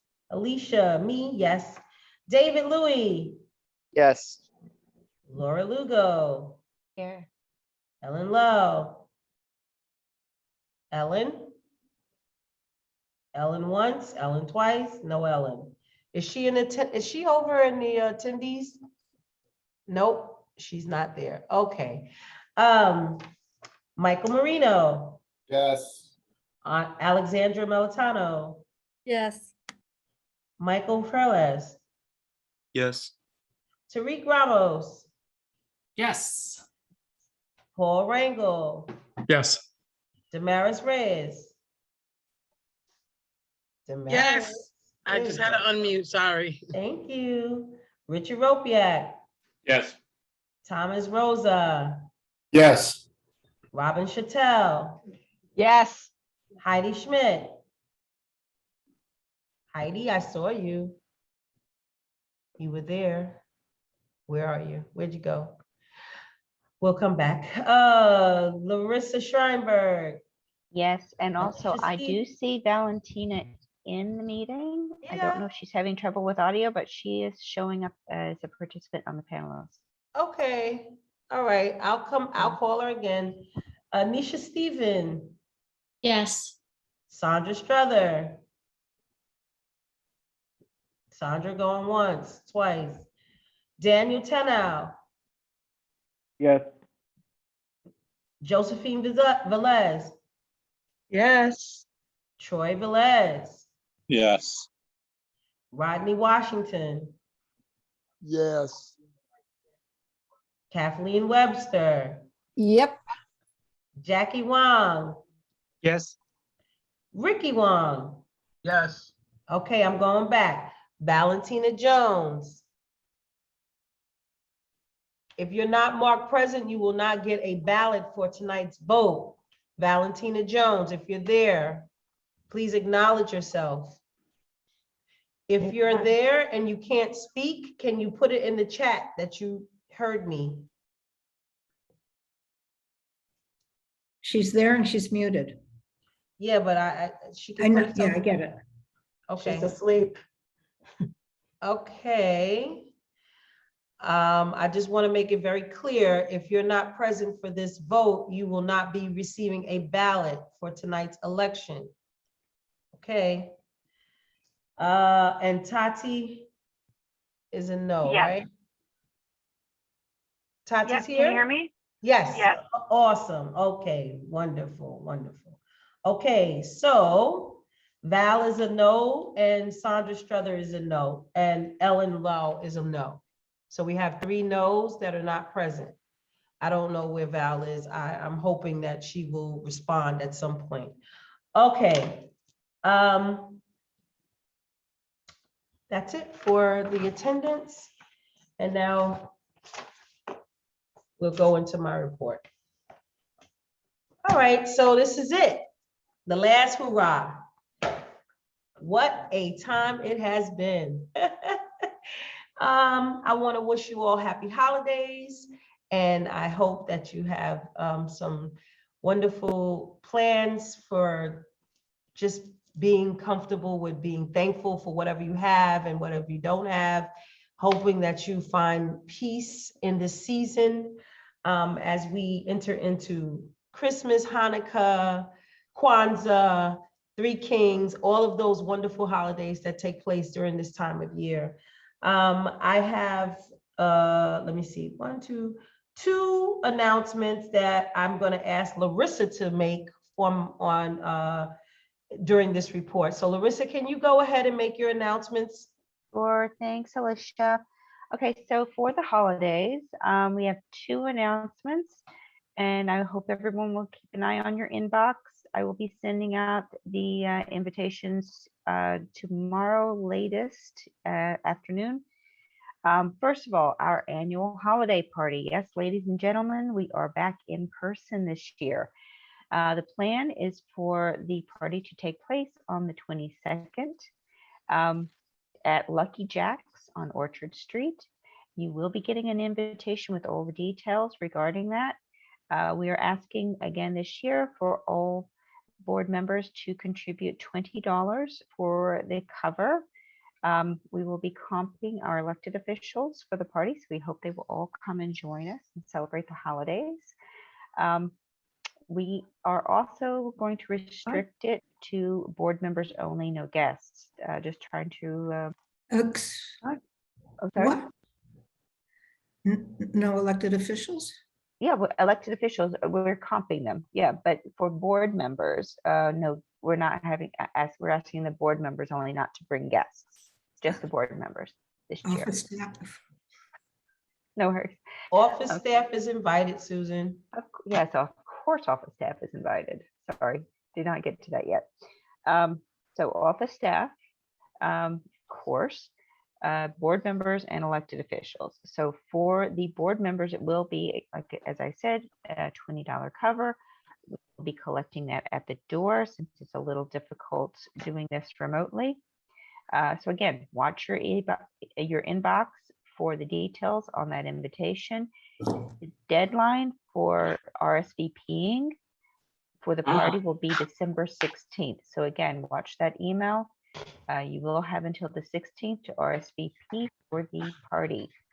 Another date that will be, another deadline that will be on the 16th will be our contribution to our amazing support staff. Deirdre, Edwin, and Calvin have worked tirelessly this year, especially through COVID. It's, as everyone knows, it's been an extra burden on all of us to keep things going in a normal fashion and all the extra changes, and they have done it seamlessly. So I hope everybody wants to express their gratitude to our amazing support staff for CB3. You will be getting details on how to donate to that. I'll be collecting the funds for that via PayPal or Venmo. You'll get the details on how to contribute to those 2 accounts. If you absolutely cannot use either of those electronic modes, please reach out to me via the email that I send for the donations. Respond just to that email, and I will make arrangements to meet you if you want to do it via check or cash. But again, preferably PayPal or Venmo. Again, look for look in your inbox for that email. It should be going out to you no later than Wednesday afternoon. Okay, thanks, Alicia. And again, thank you, Alicia, for serving this year. It's been an honor serving as your first vice chair. Thank you, Larissa, as it has been a pleasure to have you as well. So those were the two announcements for the holiday season. Then we were invited to an event that the district attorney's office had originally planned for October 30th, but now has been moved in-house at the Shang Wang Academy at Cherry Street. If you're not familiar with the Shang Wang Academy, the address is 327 Cherry Street, and the event will take place from 12 to 4 p.m. This is called Art of Healing event. So Tariq is doing a happy dance, so I assume he knows all about this. And I want all of you to please come out and show your faces. It's important remember, I always say it, it's important for the community to see the people that represent the community. You are the community's representatives. So please come out, show your face. It's a Saturday. It's from 12 to 4 p.m. I understand you might be out shopping or doing some running around. It is during the Hanukkah season. I get it. I totally understand. But whoever can come out, please do show your face, show up at the table, and let's show the members of the community who we are. And let's talk about the community board, invite people along. Yes, Tariq, you have your hand up for something. Sorry. Robin has the same question, but what was the actual date? It is December 4th. Great, thanks. Absolutely. And so I just want to say, so I want to give you this quote. If you want to see things, you must move around. This is an Igbo from Africa saying. And the kids that I'm working with, they are learning about Africa and Nigeria specifically. And this is a saying that I picked up that I thought that would be appropriate for this time for me to talk to you all as I exit out as your chair. It has been an honor and a privilege to serve with all of you and to be supported by you all. For those that did support me, even for those that didn't support me, I still appreciate you, because those are all ways of learning. We have to learn, we have to grow. And why I say, if you want to see things, you must move. Don't sit in the same seat and make complaints. Get up, get out, move around. You join the community board to be activists, to be active members in your community. So please continue to do so, not just for your little portion of the world, but remember, you represent grandma, you represent auntie, uncle, children. You represent the gardeners. You represent the people that walk their little poochies in the park. You represent all of these wonderful people. So I want to remind you that we don't just get caught up in one little personal things that we do every single day. I want to thank my council member, Margaret Chin, for appointing me and for reappointing me and constantly encouraging me. In times when I felt like I was falling and failing, she picked me up. I want to persuade you all to step out of your comfort zones and don't let fear of not knowing something stop you from moving on and trying something new. I mean, guess what? Nobody knows everything. We learn together, we grow together. That's what it's all about. Even the newest members that just joined the board, I'm happy to see the people that are stepping up to the plate, the Tariqs, and our young sister here, Miss Lugo, she is stepping up and saying, look, I want a chance, I want an opportunity. And people are saying, I can do it. So yeah, try something new, join a cab. You know, there are many opportunities on the community board if you didn't get a chance. And if you had a chance, maybe encourage someone else to get a chance as well. You know, maybe we can't just keep doing the same people all the time and give other people opportunities. I mean, that's one thing I try to do, is allow others to grow in different areas, and seeing something in others that maybe they didn't see for themselves, because someone had to do that for me. I want to thank again all of you for your support. I want to encourage you to continue to be good neighbors and representatives for your community. Encourage you to invite your neighbors to attend and join the community board, and continue attending your committee meetings and work hard. Be the change you want to see in the world, and in the Lower East Side more than anything else. Continue to be the change on the Lower East Side. This is my hood. This is my love. And I appreciate you all. And that is my exit. Thank you so very much. Okay, now we move on to Susan's report. Go ahead, Susan. Sorry, Alicia, sorry to jump in real quick. Since we just did roll call, do you want to give the nominees a chance to speak as well on and get ballots out? Oh, sure, we can do that during, Susan, do you mind if we do No, that? that's before? fine. That's Okay, fine. wonderful. Yes, Jamie, go ahead.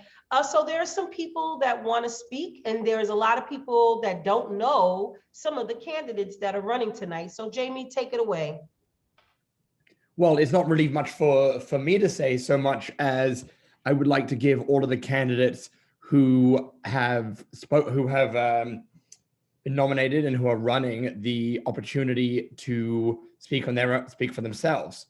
So if it is all right, I would love to go through in order of position. And is Paul Rangel around?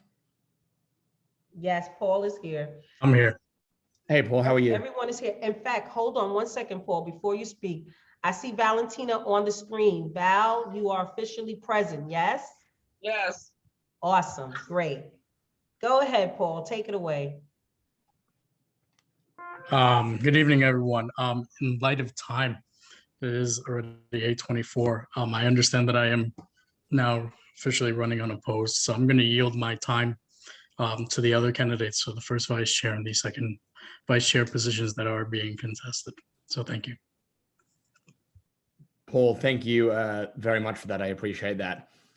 Before we do get into the following positions, I want to put in the chat, I'm not sure if I'm capable of doing so, the link that everybody can use to vote. I sent it out to everybody earlier, but for convenience sake, I will drop it in here again. See if this works. Hold on. So in the chat is the link that you can use to vote. Please make sure that the email address you write in is the email address that you also have registered with the community board, so that I can understand exactly who is who. Just, double confirmation. Okay, so back to where we were, which is, and I'm going to have a 2-minute timer on my phone, if that's all right for everybody.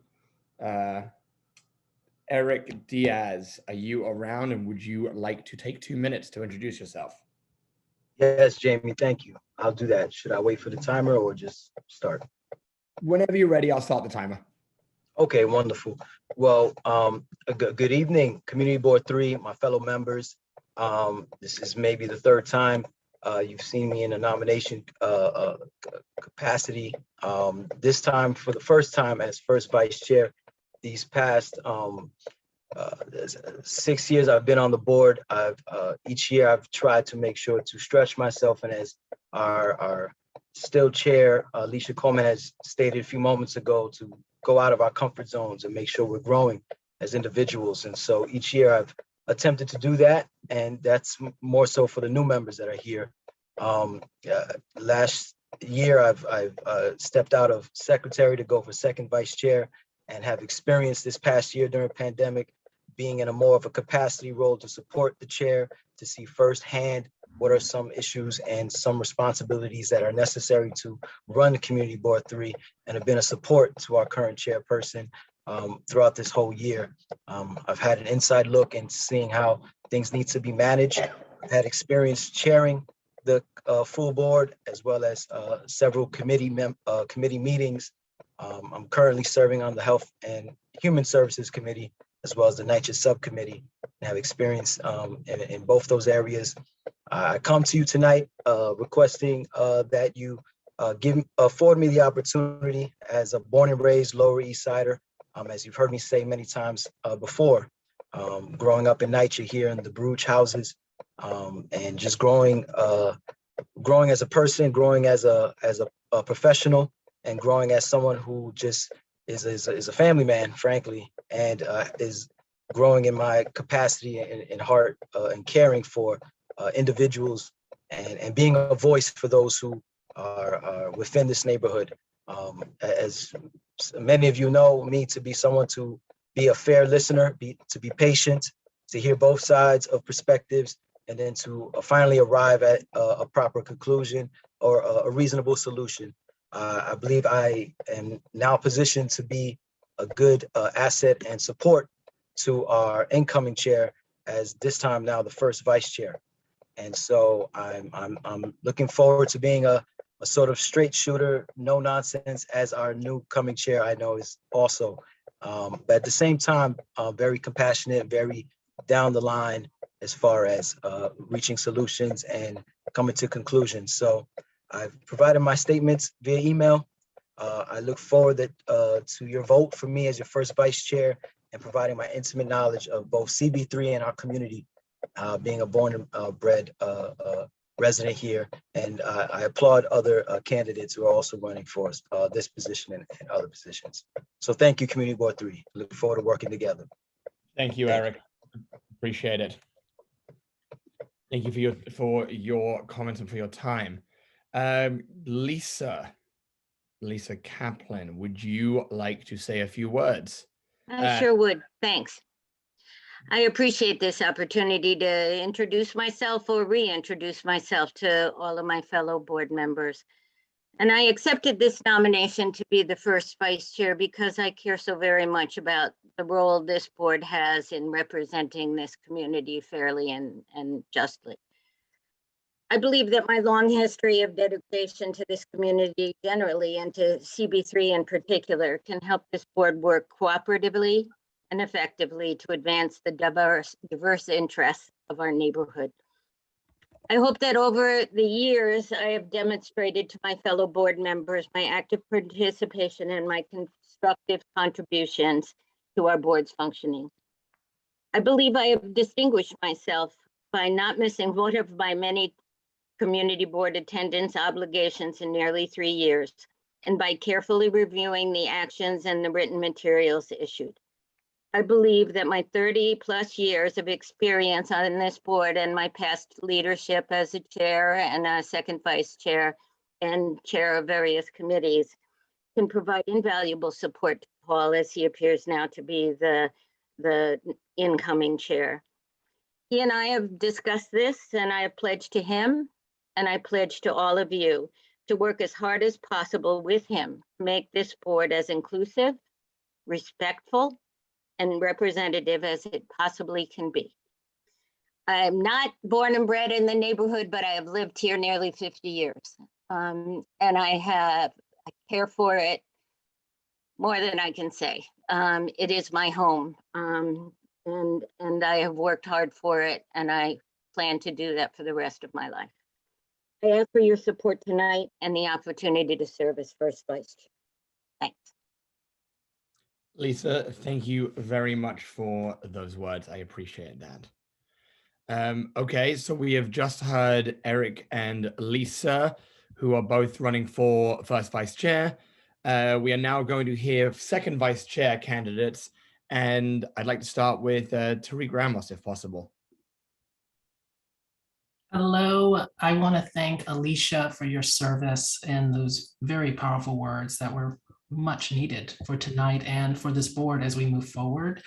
I want to thank Anisha, Michelle, and Paul for your nomination to serve as the second vice chair. And I am truly honored to be in this category with Kay. And we've just been practicing some love and respect all throughout this meeting, just texting each other and saying, whatever the outcome, we're going to support each other and support the board, you know? And look at us, we're even matching. White gang, there we go, right? And so, unlike Lisa, I am born and raised in this community, right? I currently live in NYCHA. I'm a professional artist from this community, and I came back to give back. I have a nonprofit in the Lower East Side serving youth, dealing with arts, education, and community. I'm the executive director. So I do have a leadership experience and have been doing that for a very long time. I joined this board about a year ago in the midst of the pandemic, and was disappointed, honestly, with how this board was operating in that time, and the lack of respect that we had for one another. And I'm still here because I want to be part of the change. And, you know, and I'm excited. I'm excited for Paul, and will support him in whatever the outcome is. Paul was my mentor joining this board. I currently serve on the transportation committee, and have looked to his leadership and his guidance as a committee member. And so no matter the outcome, he knows he has my support moving forward. And yeah, and so I think that, you know, what I will bring, as I said in my letter to all of you, transparency, honesty, respect, care, grace, accountability, that we all show up for our community and the people in this community, no matter who we're showing up for. We're here for a reason, and I think we just need to remember our why. And sometimes it's hard and we forget it. But I know my why, and I can only promise to you that I will show up and be present for all of you and bring that voice to the table. So, Kay, I love you, girl, and we'll see what happens. Tariq, thank you very much for that. Much appreciated. And I love the community spirit that you and Kay have. So, speaking of that, Kay, would you like to take your time to compliment Tariq? I would. I just want to say that I did send out a paragraph, and I hope people knew who it was, because I couldn't find my name on it. But I agree with what Alicia said, that it's really important to have new voices here. And I also think it's important to have seasoned voices here, meaning old people. And I am looking forward to serving with Paul and fussing with him as a board member, no matter what. And I do want to say that the reason that I decided to try for the second vice chair no longer exists. And I would be thrilled to have Tariq serve in the role. And I am withdrawing my nomination. So I've enjoyed this little back and forth, but I thought really long and hard about it, and I am thrilled, really thrilled. And just the tenor of all the conversation tonight is where we're getting back on track. And I do want to say, Alicia, I think you remember I nominated you for your first go round, and I'm proud to have done so. So I'm out. Thank you. Wow. Well, hey, thank you. Thank you. All right then. Not much else to say. Thank you for those words. Okay, so we will go on to, just want to, keep this moving. The candidate for secretary, the one and only Larissa Scheinberg. Larissa, if you'd like to take a few minutes to speak. Yes, very briefly, since I'm running unopposed, I would like to encourage all of our new members to stretch out and try for new experiences and new opportunities on the board. You would be very surprised what you're able to accomplish, what you're able to learn, and what you're able to affect. Like Tariq, he came in during a very difficult year. I think the hardest year I've ever served on this board, just trying to keep things flowing and keep some civility, keep some connection with all the other board members. It's been challenging. And Alicia, thank you because you've done a great job. Keep being the glue. Love to serve with you. Just to give the new members a little bit of my background, since you don't know me, I have served on the Health and Human Services. I also serve on the Gouverneur CAB along with Eric, which has been my absolute treat. I've served as secretary for the Health and Human Services. Currently, I am first vice chair with Alicia. I also am Zoom facilitator on Health and Human Services. That's kind of my thing. I'm a very big tech person, so as much as I love Zoom and technology, this is getting old. I can't wait for in person to see everybody. But again, I would like to encourage everyone to reach out, try something new on the board, and fill some seats. We have some great seasoned people who are very happy to reach out, educate you, help you, train you, and mentor you. And thank you for the opportunity to serve again. Looking forward to serving as secretary on the exec this year. Thank you. Thank you very much, Larissa. I appreciate that. Next candidate we have is for vice secretary. Running unopposed is Laura Lugo. Laura, are you around and do you wish to speak? Hola, hi everyone. Good evening. I am Laura Lugo, even though I like the way Jamie says it instead. This is my first year on the board, but not my first year sitting on a community board. I sat uptown in CB11 while I was up in District 4. I am still serving my District 4 area as a Compass High director. And my program it went from serving 70 kids to now over 200 students. And I'm very proud of that program that I have nurtured from birth to now an over $1 million program that I'm hoping to expand. Out of District 4, I have an issue with just staying quiet, as I put in my statement. I don't know what it's like to just sit on the side and complain unless I'm like at a sporting event that I can't actively involve myself in, but everything else, I don't know how to say it in English, but in Spanish it's called entometía, and I have to get involved and put my hands in it and make it happen. So that is why I decided to step up and serve on the executive board. And being that I am running unopposed, thank you, and I look forward to going to battle with Paul and Tariq and everyone else and bringing that change to Community Board 3 that I think we're all yearning for.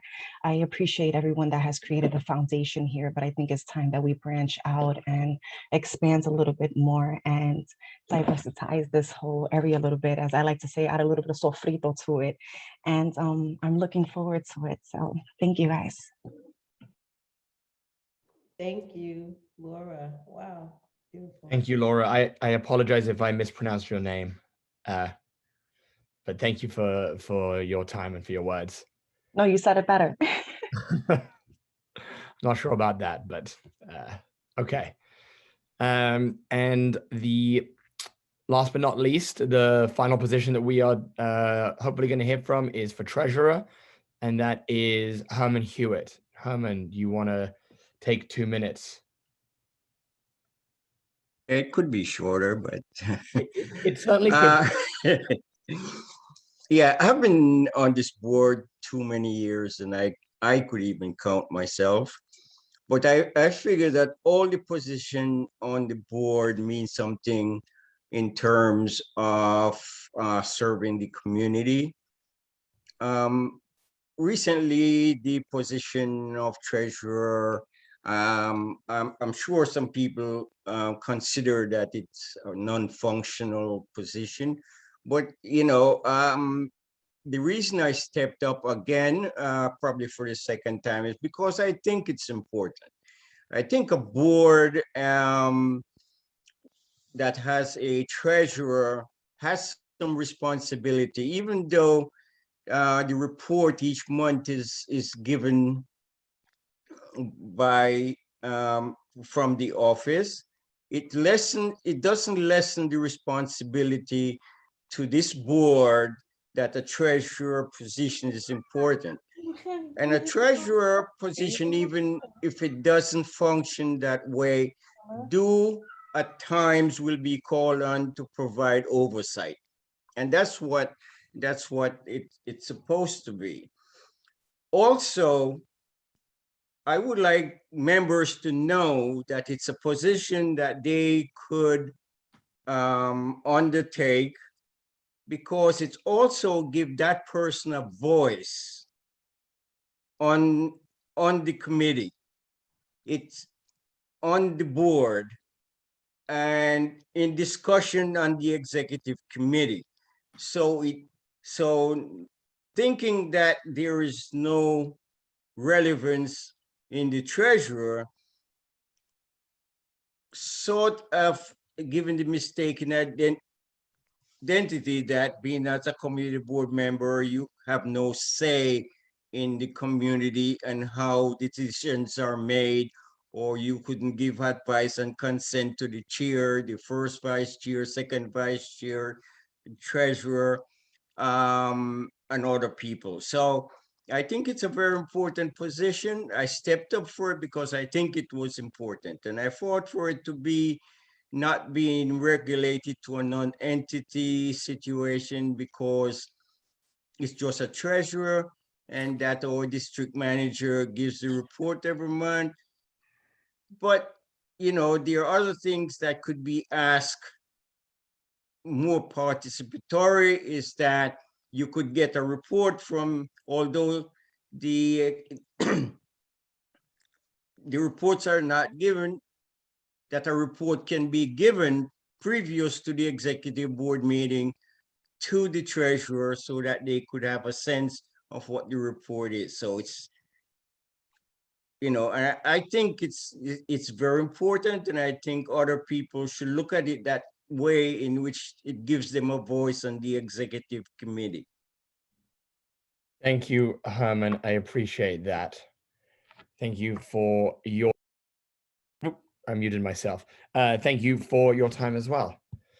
Okay, we have now heard from all of the nominees. Everybody should have received now at least 3 times, including in the chat, the link to the ballot. I also sent out an email earlier today, which has phone numbers for anybody who struggles with the ballot. There are contact numbers that you can reach out to, either get help or more likely to place your vote. I think we can give 30 minutes to this, to everybody to have time to cast their vote, and then come back to that. So that'll be 9:15, or whenever the topic that we are currently on at that time ends, and we can announce hopefully the winners then. Thank you, Jamie. Yes, we are going to have some rapid fire now. Okay, everyone. So here we go. Susan, your report. Okay, thank you. First, I was going to announce tonight that we have a new website and ask people to let us know if they find any problems with it. I think we found the first problem tonight is that none of the speaker forms seem to be connected to the website. I've already written an email to try and take care of that. The website is a New York City website. We had to transition to a new one because they were not supporting the old one any longer. I think all the material, I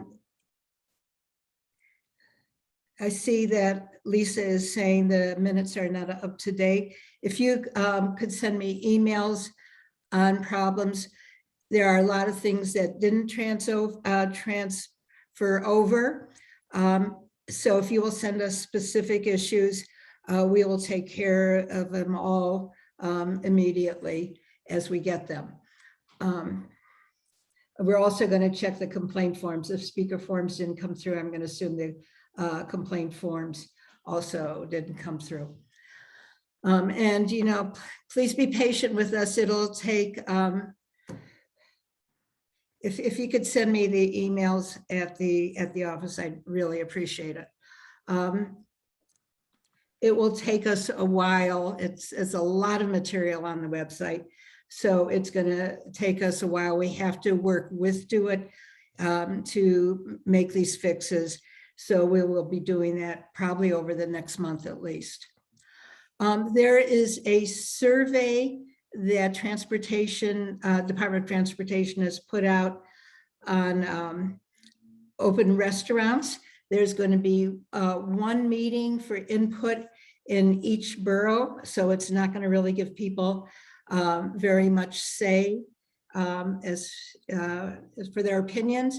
So I'm going to put this in the chat, and I think Linda will probably have to send out to everybody if I can get it out. And I want to urge people to put in their opinion. So we have diverse opinions. I know the Hospitality Alliance is organizing all the restaurants to fill out the survey, and I think we should make sure that everyone possible, as many different demographics as possible, fill out the survey. Just briefly, there are two parks which in the CB3 that are more challenging than any of the others on issues. Tompkins Square Park and SDR Park, I'm sure that's no surprise to everyone. The police have become very recently much more aggressive in moving people who are homeless.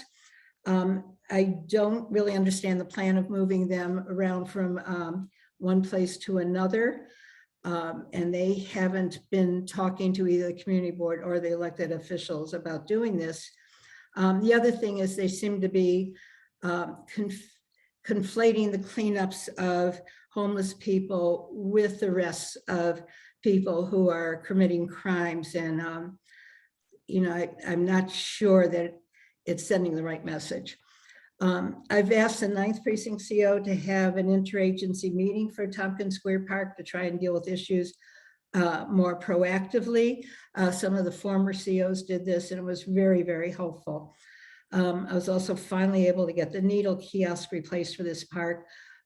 Housing Works very generously agreed to install and maintain the kiosk. In Sarah Delano Roosevelt Park, Bowery Mission approached us about services in the park, which we were able to help facilitate with other providers and with the Park Coalition. This is very hopeful, and we're asking the providers to also collect data so we can see what works and what does not to inform for the policies. Housing Works has also agreed to install and maintain needle kiosks in that park, which everybody connected with the park has been advocating for. And that's it, unless there's any questions. And I said, please, we appreciate any of your information regarding the new website.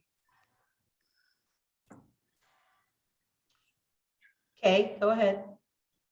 Yeah, I just wanted to really thank Susan for your tireless advocacy, in particular, getting the needle kiosks into SDR Park, which took a minute and a little fussing. But it was huge, and that City Relief is now going to come after Thursday, on Thursdays after Thanksgiving, and came for a cleanup, and already has gotten to work helping some of our young men get phones, helping with social services.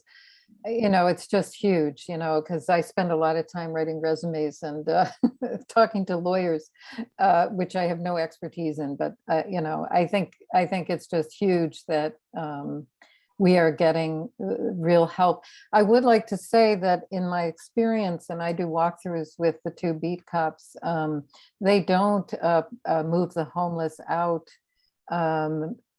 So I'm curious if you hear of that from the 5th precinct, because our beat cops talk to the guys, and actually with the drug dealers even just say, anyway, they have a pretty decent rapport. And the sergeant, Yip, is going to come out of uniform and with his volunteers from the Youth League, and they're going to work in some of the plots, and he's eager to change the relationship with the police to the homeless. So let us know. This has not happened at all with either the 5th or the 7th. I believe it's because both parks and the police get different complaints. in the 9th precinct. And also there's this new Midtown business initiative that the police are heading, and they were involved in Tompkins Square Park also. I have not seen them come as far south as SDR Park. And as far as the Bowery Mission City Relief, I haven't had anything happen that felt so good in years. Here, here.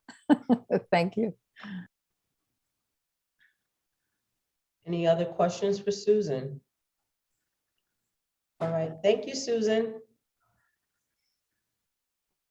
I Okay, think the website is wonderful.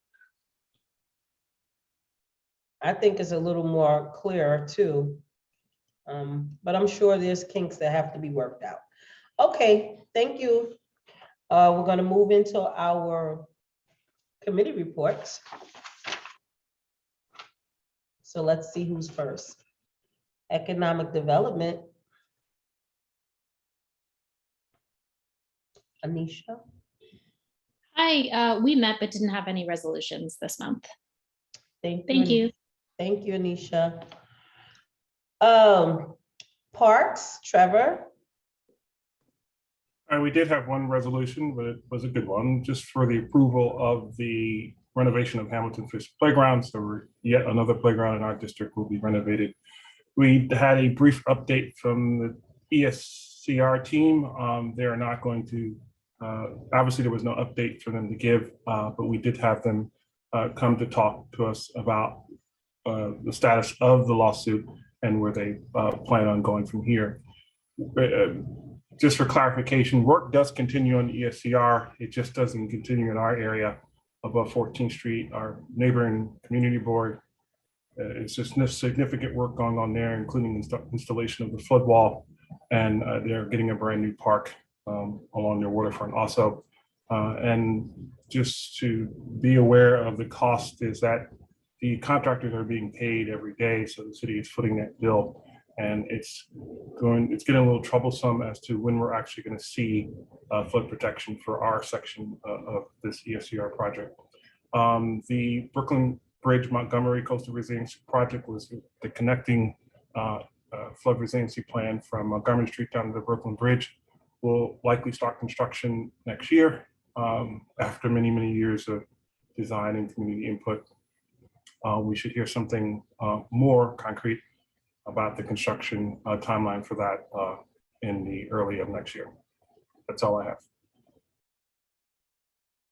Thank you, Trevor.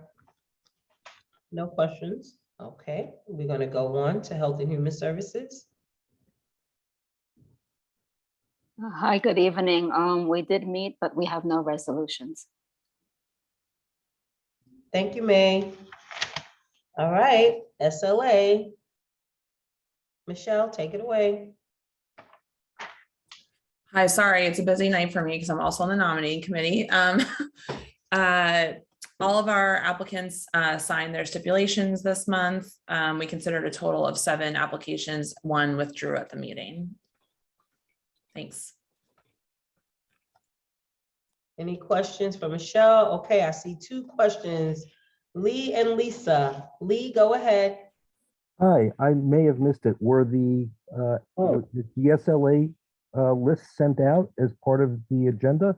As part of what we got? It's on your vote sheet. It On the most was recent? not sent out on Friday. It was sent out. It is on the vote sheet. Okay, thank you. Lisa, go ahead. Yeah, I did have a chance to read it right before the meeting, and I had a couple of questions.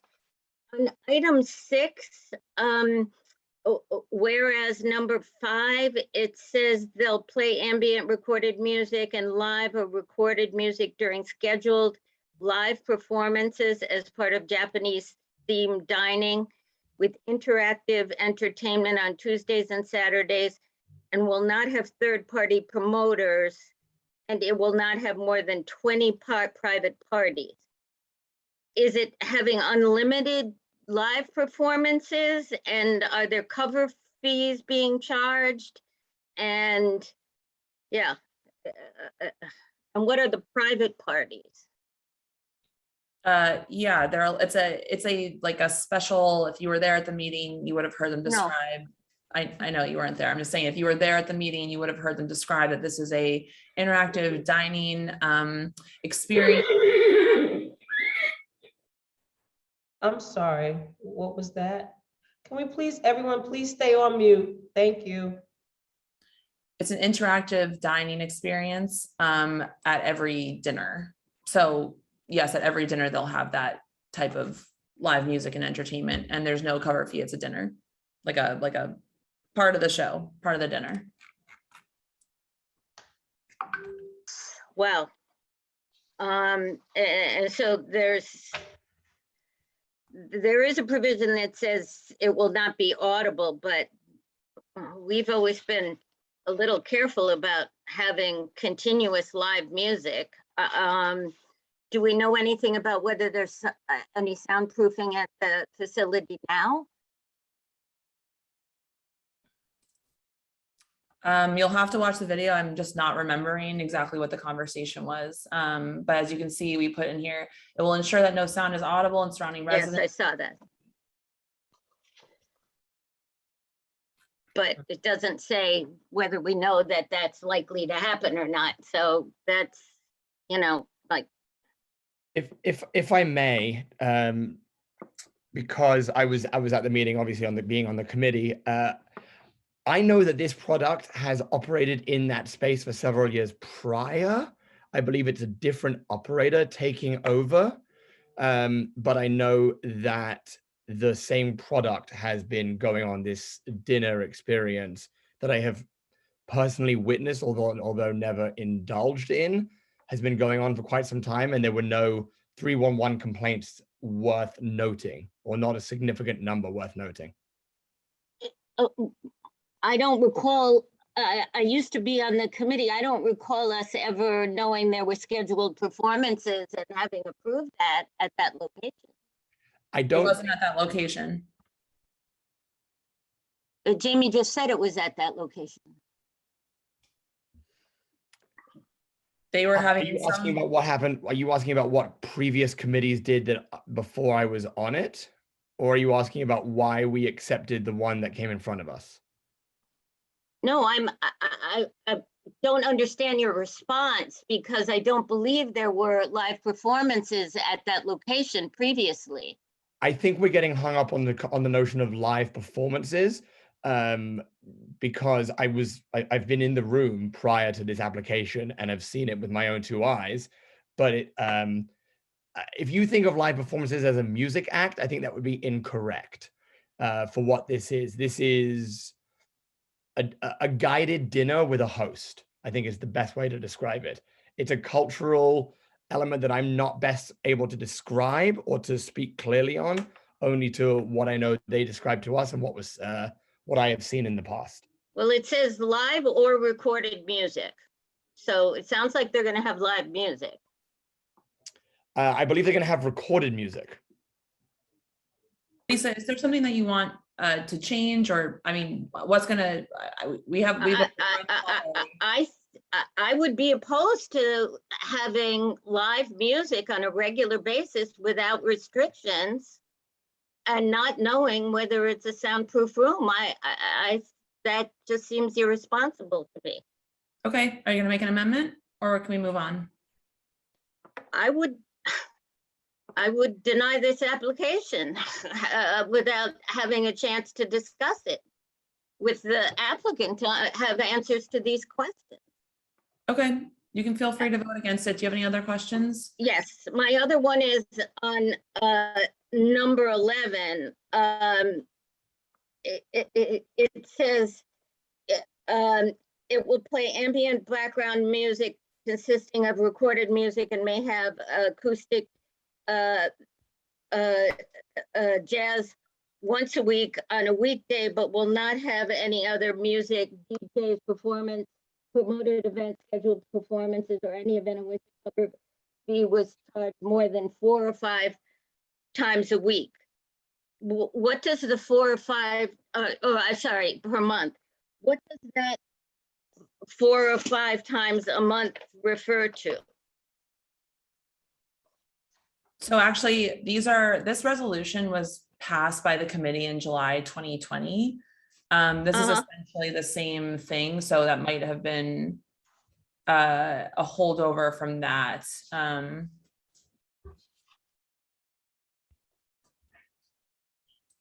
So I will make a friendly amendment to remove that clause, will be charged more than 4 to 5 times per month. So it would just end at which a cover fee will be charged. So it's a standard stipulation, just remove more than 4 to 5 times per month. But it will have acoustic jazz once a week. Correct. On a weekday. Okay, that makes more sense. Thank you for pointing that out. Okay, thank you. David Adams has his hand up. And then Michael. Yeah, I don't have the SLA report. I don't know why, but I can't find it in my inbox. That's why my hand is up too. It is not connected to the email that was sent on November 19th. If another email was sent, it was not sent to the entire board. Okay. Everything that was sent on November 19th says no minutes were submitted yet. Yeah, I found it on the website. Yeah, so this was not sent out. We can't be voting on these. Okay.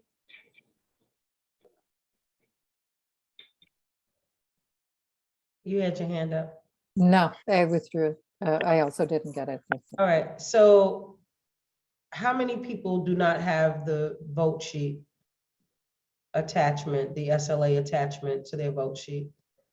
Okay, so that's, can you raise? Alicia, I don't think that's the right question. I think we have to ask the office if they sent it out. Oh, Susan. The minutes came Monday. They aren't generally sent out twice. We've over the years, the SLA minutes have many times not been in the vote sheet when it was posted on Friday, and they are included in the final vote sheet. I don't believe they're ever sent out separately. But the difference was we would pick it up at an in-person meeting in the olden days. And That's so true. everybody had it. Now that's true. People don't have it. That's true. Okay, so I see that there are 8 people or 9 people that said they did not receive this. It's nobody received it. They are on the vote sheet on the website. They were not sent out Friday because they weren't ready. They came in Monday and were put on the vote sheet on the website. Okay, okay. Which, So- as Lisa has mentioned, was always done over the years. The difference is it's now not in person. Okay, so can we say that in the future that we will, if you don't see something that before the meeting, the full board meeting, that you will point it out and go to, you know that you're supposed to receive it, please point it out and then make sure you check the website. Another thing that can be done is if when they're sent in, to ask them to send them out to the full board. But Alicia, we expect, I'm speaking for myself at least, I expected that if there were any SLA agenda items, they would have been sent out in advance of the meeting. And right before the meeting, I looked at the emails that I had received and saw that they weren't there. So I assumed perhaps there weren't any SLA agenda items at all. And for every meeting that we have had remotely, and even before remote, we had received SLA agenda items in advance. I understand. I do hear what you're saying, Lee. You're right. So Susan, I know you just made a statement on how we can rectify this so that this doesn't happen again. We just have a unique situation tonight, and I do apologize to everyone that this has happened. If there's anything specific that you need to ask me at this moment, if it's related to this, we've already answered that, and so we're going to move forward, okay? David Crane, was there something else you needed to say? Yeah, I was just going to point out that there is nothing in the bylaws that requires to be distributed. It'd be great if they were, and we should make every effort to do that in the future. Understood. Everyone else's hands are up because why? Robin? So I'm confused then. If we don't have this information in front of us and I didn't, then how do we vote on these? Right, so I would encourage you to go to our website and follow the link. Is in the chat just now. It's posted there. If you want to go to the website and look at it, you can do that, or you can abstain. That's up to you. Linda? Landmarks Committee did not. Oh, my hand is up because I was voting. I'm sorry. Okay. I was voting that I did not receive Okay, thank you. SLA stuff. Okay, Olympia? Yeah, just, I understand that David said our bylaws doesn't require us, but I don't know if it creates a problem procedurally for the people who we voted on this month. Someone has their background on. Please, David Adams, please mute yourself. I gotta check the kitchen. I may have a. David, can someone mute him, please? I'm sorry, I muted. Basically, I think I will abstain because I just don't feel comfortable while we're doing our normal business to try and read the minutes. But I don't think that should be just my personal decision. I'm pretty sure we shouldn't be voting on something that people didn't receive and didn't read. So I don't know procedurally how to resolve that. I understand. Okay, Herman. I noticed that it wasn't, so I went to the website and pick it up, and so I have it. But usually I think that when we have in-person meeting, a lot of us picked it up from the table and read it, and so we go through it in 10-15 minutes and we voted. So why can't just that one item be taken off the chat, read it, and we could move to another agenda and then come back to it? I hear you, Herman. I agree. Carlin? Yeah, can we just, for that one item, just share it on the screen here? Present it to everyone, let them have a chance to There read in the chat. If you follow the link in the chat, you will open up and you will see the SLA items. Thank you, Kay, for doing that. Robin, you still have your hand up? Yeah, because I don't even know what item number. I Follow can't the find the item chat, number. follow the link that's in the chat. No, that's not my question, Alicia. Lisa, my question is, which item number was it? What was Lisa referring Lisa to? was referring to item number 11 and item number 9, if I'm not mistaken. Six. Oh, item number 6. I apologize. 6. Yes. So if you want to review those 2 items, and I could come back to that. Yeah, item 6, and what was the other one, Lisa? 11, 6 and 11. 11 was a tiny friendly amendment that we changed. Yeah, okay, correct. So it's really 6, that's the issue. Thank you. Okay.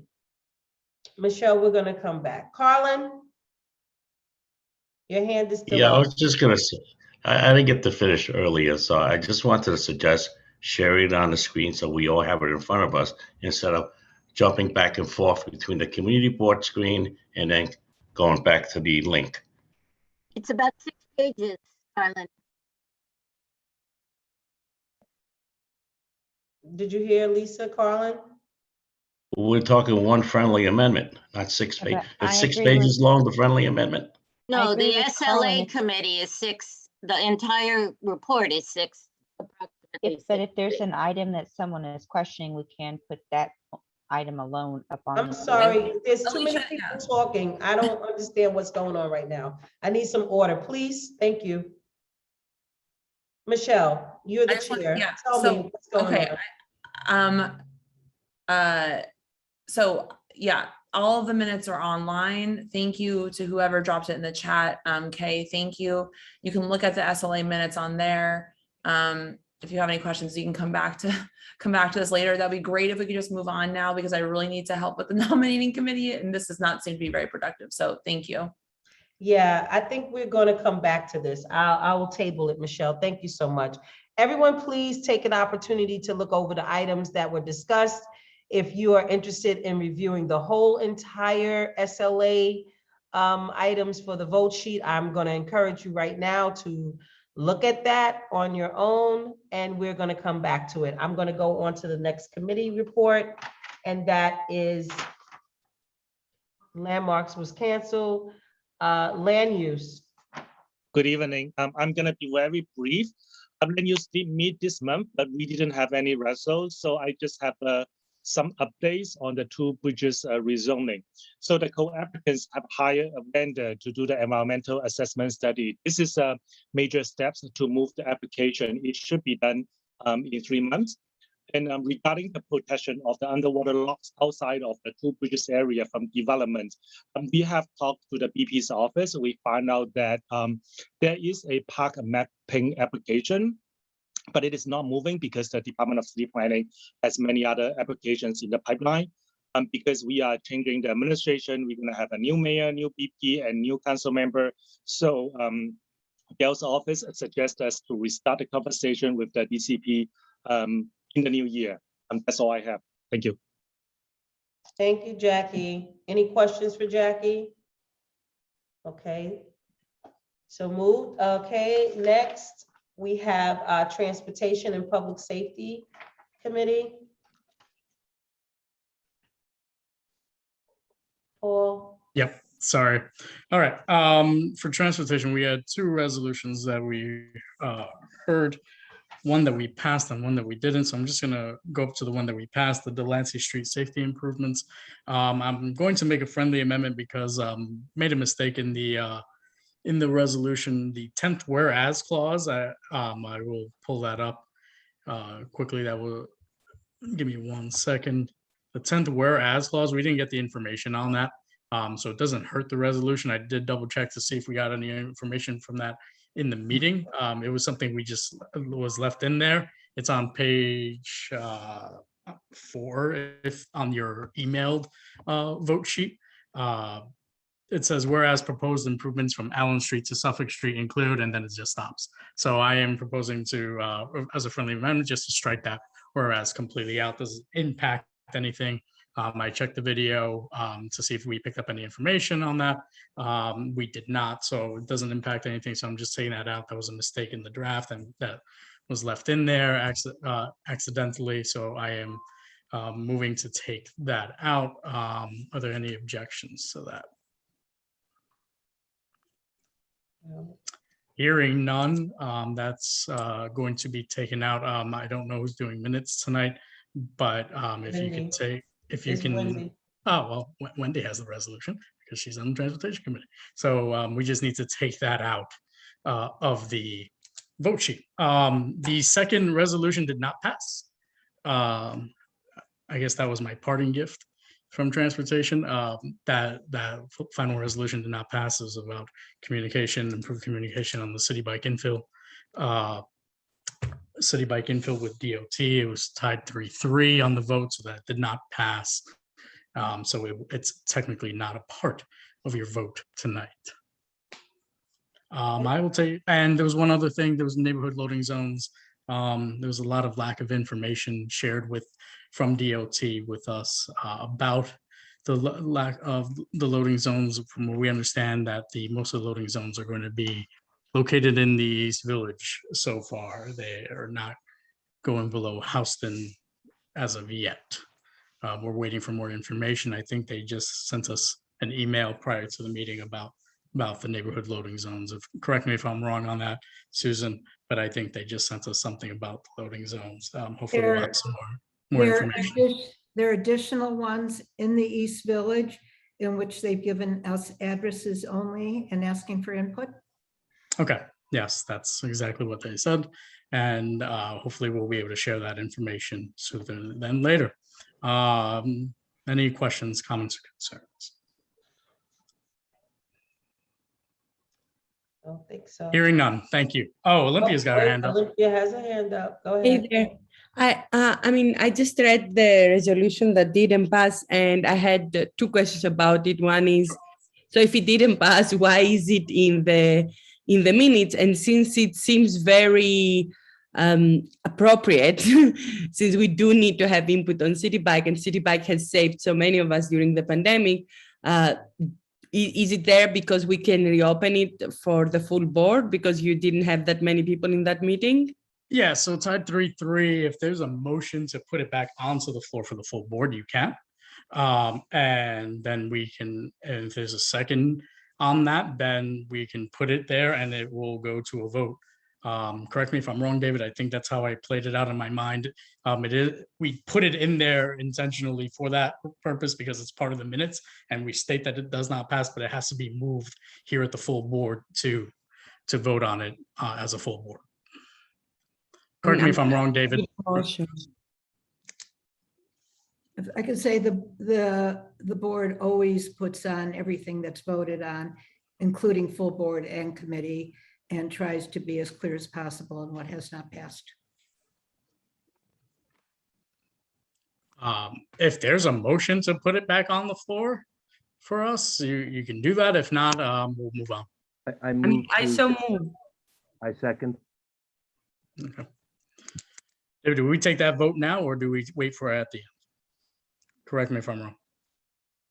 Yeah, there should be allowance for debate and then the vote should happen. I think it should happen now. Kay, you have a question? Go ahead. Yeah, I understand the vote. I think that we weren't consulted, and it does matter a lot where these stations get positioned.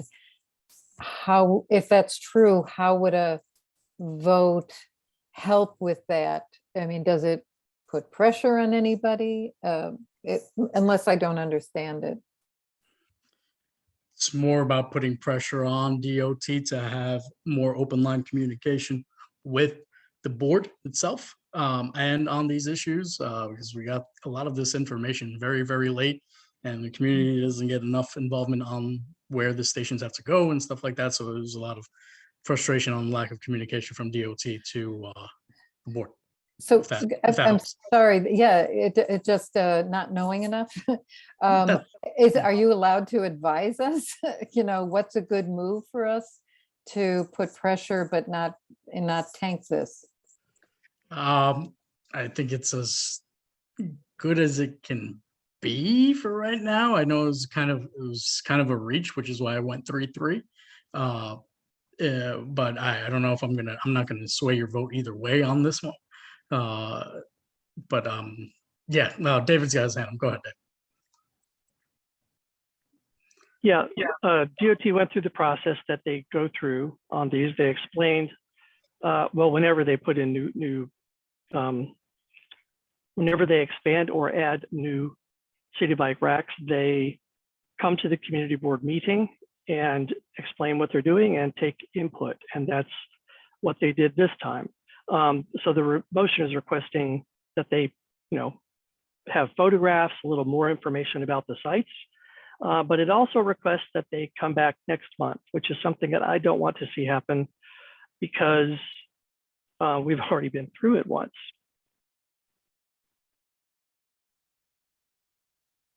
I mean, I'm gonna go back and say this.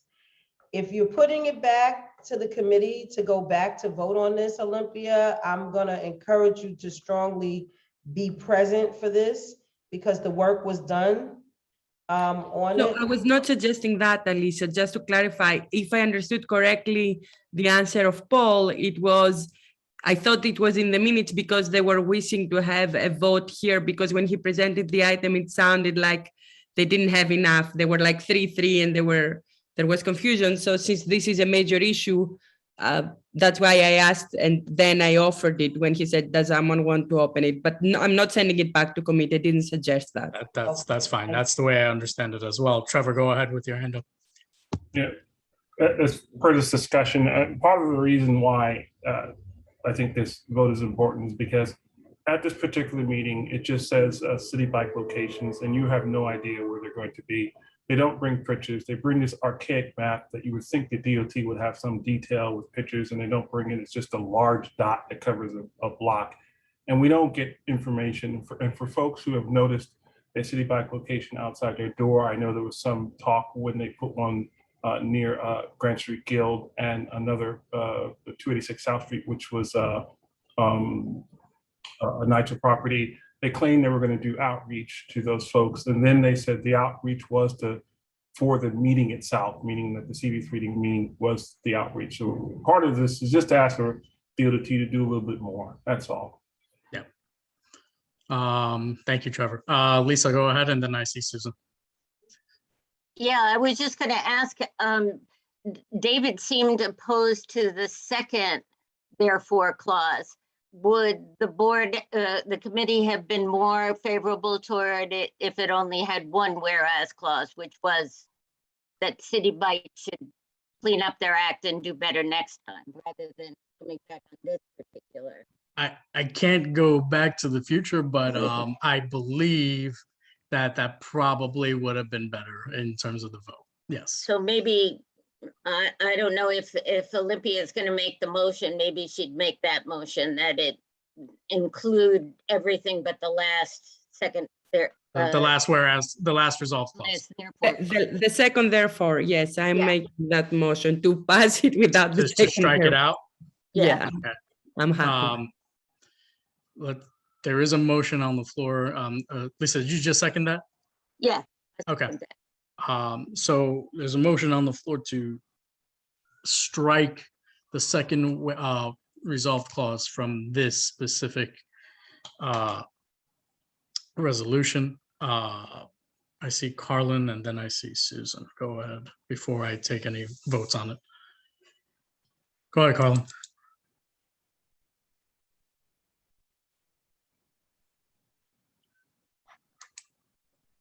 Carlin, you're muted.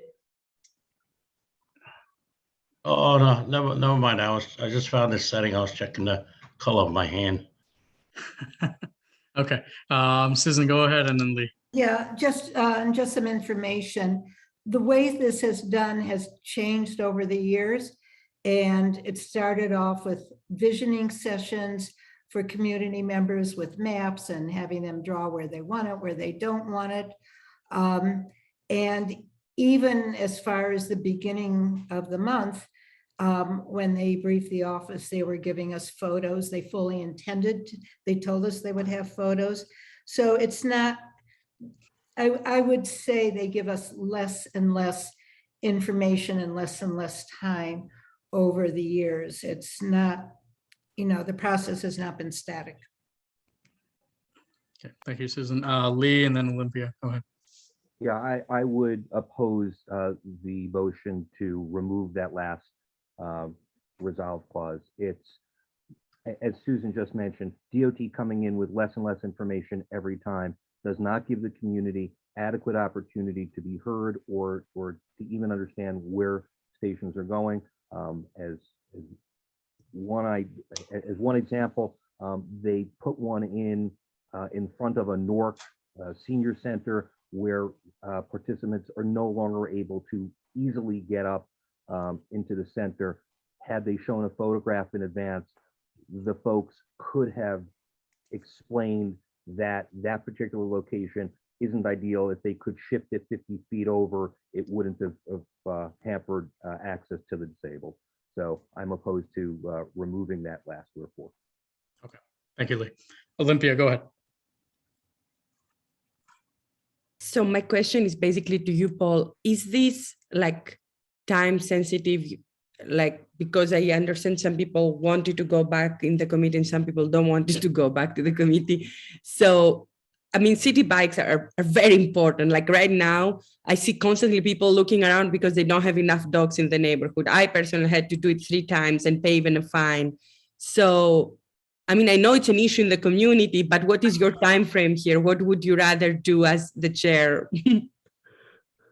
Well, I'm speaking right now as chair of transportation. So in terms of time issues, the December meeting will be too quick of a turnaround to get them to come and talk and present photos and stuff like that. And it's also been, DOT has been very difficult to deal with over the past month since the election. They are quickly feeling the heat of turning over and a lot of their employees not coming back in like less than a month. So there's been less and less communication, and whether or not they're going to come to meetings or not. And there's going to be a huge turnover come January with the new administration.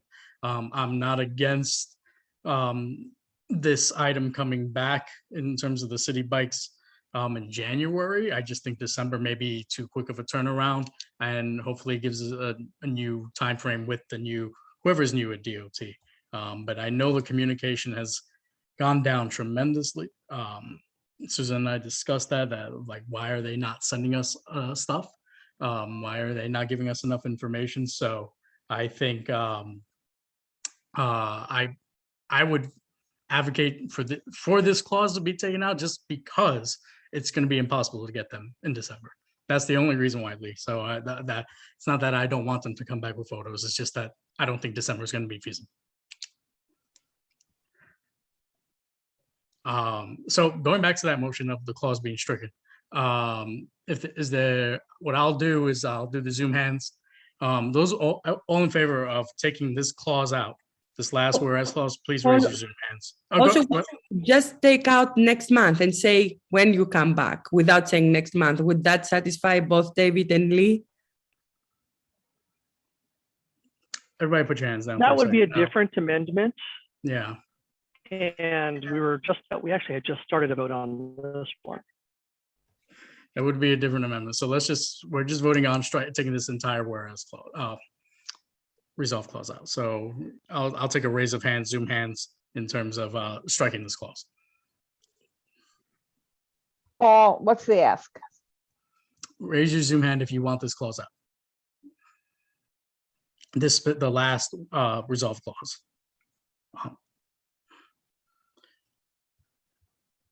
That's a lot.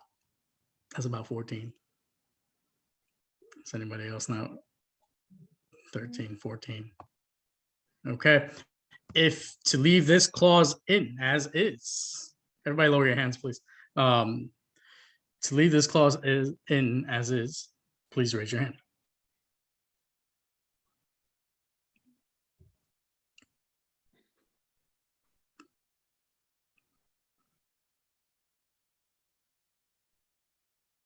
All right, this clause is being taken out. It's 13-10 in favor of taking the clause out. So, Wendy, if you're doing them, what about the abstainings? Oh, if anybody's abstaining. Yeah, if anyone said no and didn't say there's abstaining. Anybody who abstains from voting on this. Jackie, you abstaining? My apologies. Valentina, it's 1. 2. It's 2. Oh, you can. This is May. You can add me to the yes. I didn't raise my hand in time. Yes, to take the clause out, so it puts us at 15. So this clause is still coming out. I'm confused, Paul. I'm sorry. How many people are voting altogether? So I was checking the raised hands. Right. So it was 15 with May just now, and then the keep it in was 10, and then abstains with 3. Okay, so the 15, keep it in. so it's 15, 13. The keep it ins, you didn't have us raise our hands. We just didn't do anything. I did have you raise your hands. So I didn't raise my hand, keep it in. I did, okay. So you're 11 and it's still short 1. Clause is out. So Wendy, that clause will come out. Okay, got it. Can I David, change my vote to keep it in? We already voted. It's 15. Yeah, after a vote is announced, it's too late to change votes. That is Right, thank you. Robert's rules. Thank you. David, so now this resolution is going to be included in the final vote, correct? If you want to do it that way.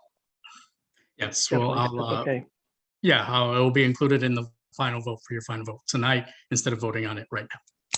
Thank you. Any other questions? Sorry, Paul, quick. Yeah, It's going to be included in the final. It will be included in the final vote. What is the wording for the final vote? Because because usually people say this is the vote sheet. So what will we be voting on? The requesting for improved collaboration and planning with DOT bike share. No, but I mean, are we voting to approve it? Yeah, voting to approve it, correct. Okay, thanks. Yeah, voting to pass it. It's now in our vote sheet for tonight as opposed to before. Sorry. It's 9:30. I apologize. Any other questions, comments, concerns, jokes, poems, lyrics? None? Okay. Thank you, everyone. Thank you. Okay. Geez. Okay, so I guess we have to go back. Alicia? Yes. Sorry to jump in. I believe that we have the results. Okay. I know that we had, if now is as good a time as any. Yes. All right. Bear with me 1 second while I pull this up. Sure. David Adams, your hand is up. Is there a reason? I was told we were going to discuss the SLA, but I'll wait till after the. Yes, please. election Thank you. results. Jamie just said he's going to do the election. Yeah, I know. We chimed in at the same time. Not a Sorry. problem. Okay, thank you. Okay, so wait a second. Something has gone horribly wrong here. Wow. Do you want a drum roll?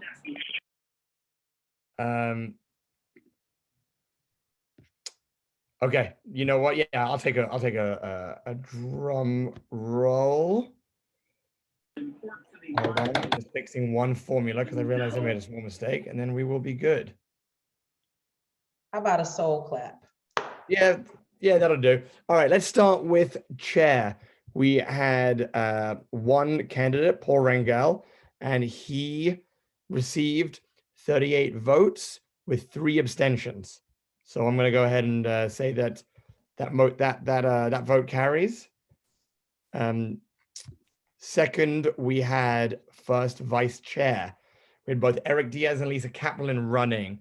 Eric Diaz received 26 votes, Lisa Kaplan 15 votes, and we had 1 abstaining. So that Eric Diaz has taken the nomination for first vice chair. Congratulations. For second vice chair, slightly confusing. Tariq Ramos, running unopposed in the end, received 32 votes. Kay received 9 for those who voted prior to Kay stepping down, and we had 1 abstain. So Tariq, congratulations to you for carrying the nomination for second vice chair. For secretary, Larissa Scheinberg, running unopposed, received 35 votes with 7 abstentions. Larissa, congratulations to you. Vice Secretary Laura Lugo, running unopposed, received 38 votes, 4 abstaining. And finally, Treasurer Herman Hewitt, 37 votes with 4 abstentions. So that is also a win for Herman. Hey, Congratulations to everybody. Thank you, everybody, for their participation, for their patience. And I don't know if I'm allowed to do this, but a big shout out to my nominating committee and to everybody who helped me on the day. So huge thank you. And Alicia, thank you for being you and doing what you did this year. Thank you. Thank you, Jamie. Thank you for stepping up. All righty. Now we're going to go back. Go way back. Go back to the SLA. Okay, congratulations to everyone. All right, we gotta finish this business because it's getting kind of late and yeah, some of us have to get up in the morning. Okay, let's go. David, your hand is up.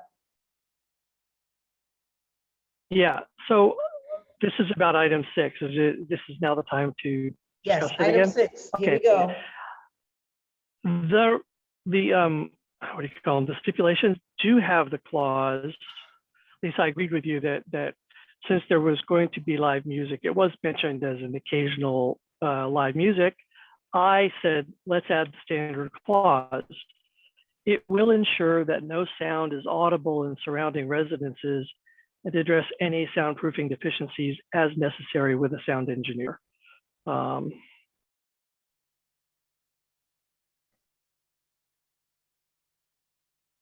Okay.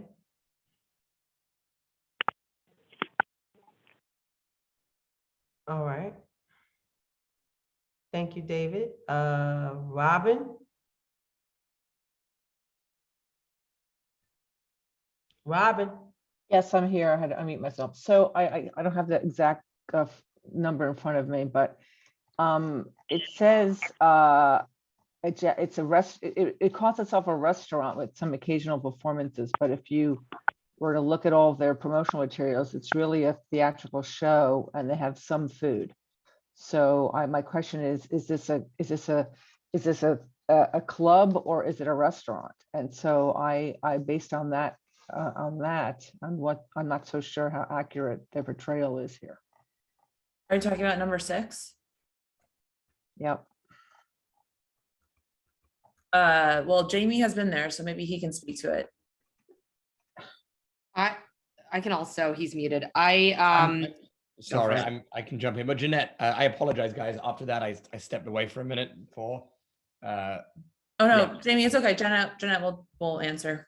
It's a dinner show. It's not a club. Like if you are in the restaurant, you are at a table eating. So it's not a club in that sense where there's like a floor, like a dance floor and something like that. It's a dinner experience. It's like a dinner show. If you've ever been to like a.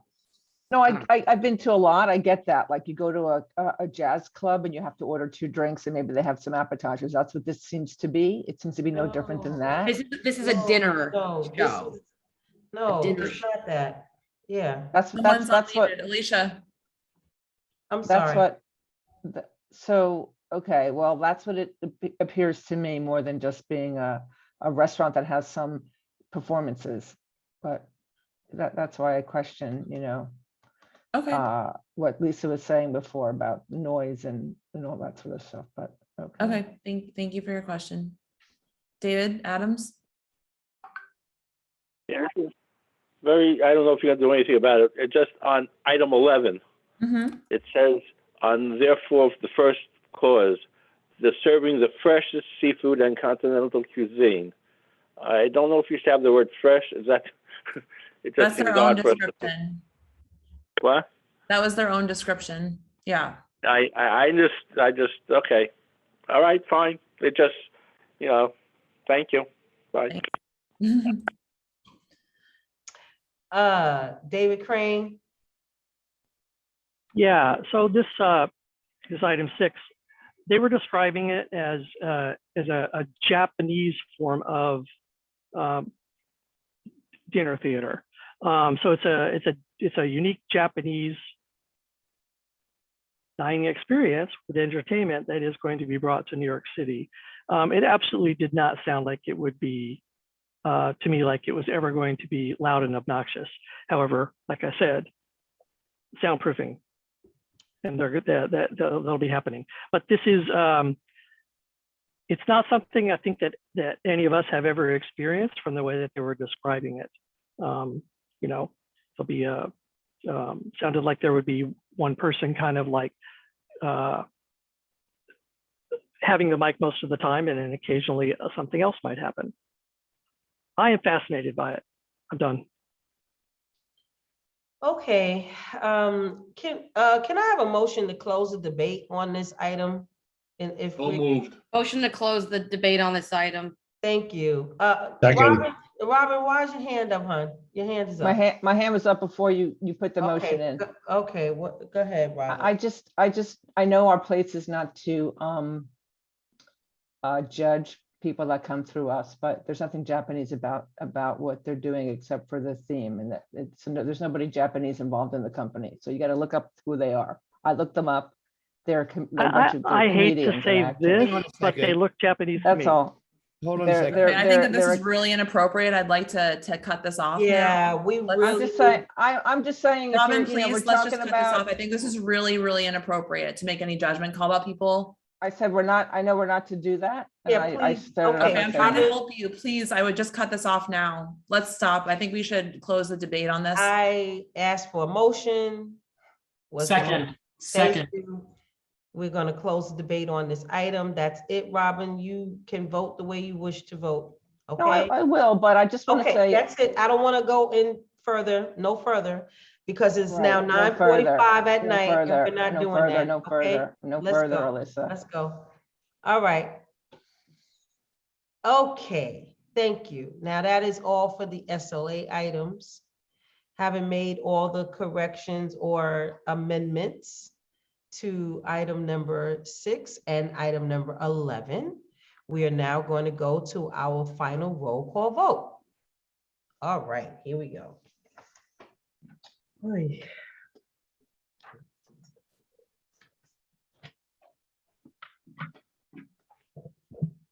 Okay, everybody, here we go. David Adams. Yes. Okay, thanks. Jerome. Yes, voting transportation 2 and 3, please. I work for DOT. Thank you, Alicia. You said no to transportation 2 and 3? Present not voting, please. Present not voting. Okay. 2 and 3. Okay. Thank you. Jesse Beck. Jesse? Where'd Jesse go? Okay. Lee Berman. Yes, except no to every SLA item. Okay, SLA. Thank you. Carlin? Yes, and happy Thanksgiving to all. Thank you, Carlin. Jonathan Chu? Yes, happy Thanksgiving to everyone and specific thanks to you, Alicia. Thank you, Jonathan. David Crane? Yes. Thank you, David. Eric Diaz? Yes, and thank you, CB3, for your vote. I look forward to serving as vice chair. Thank you all. Happy Thanksgiving, and thank you, Alicia. Thank you. Alistar? Yes, thank you all. Thank you. Jamie? Here. Thank you. Yes, for everything. Okay. Shirley Fennessy? Yes, thank you. Okay. Ryan Gilliam? Yes. Thank you. Deborah Glass? Yes, thanks, Alicia. Thank you, Deborah. Awesome seeing you. Andrea?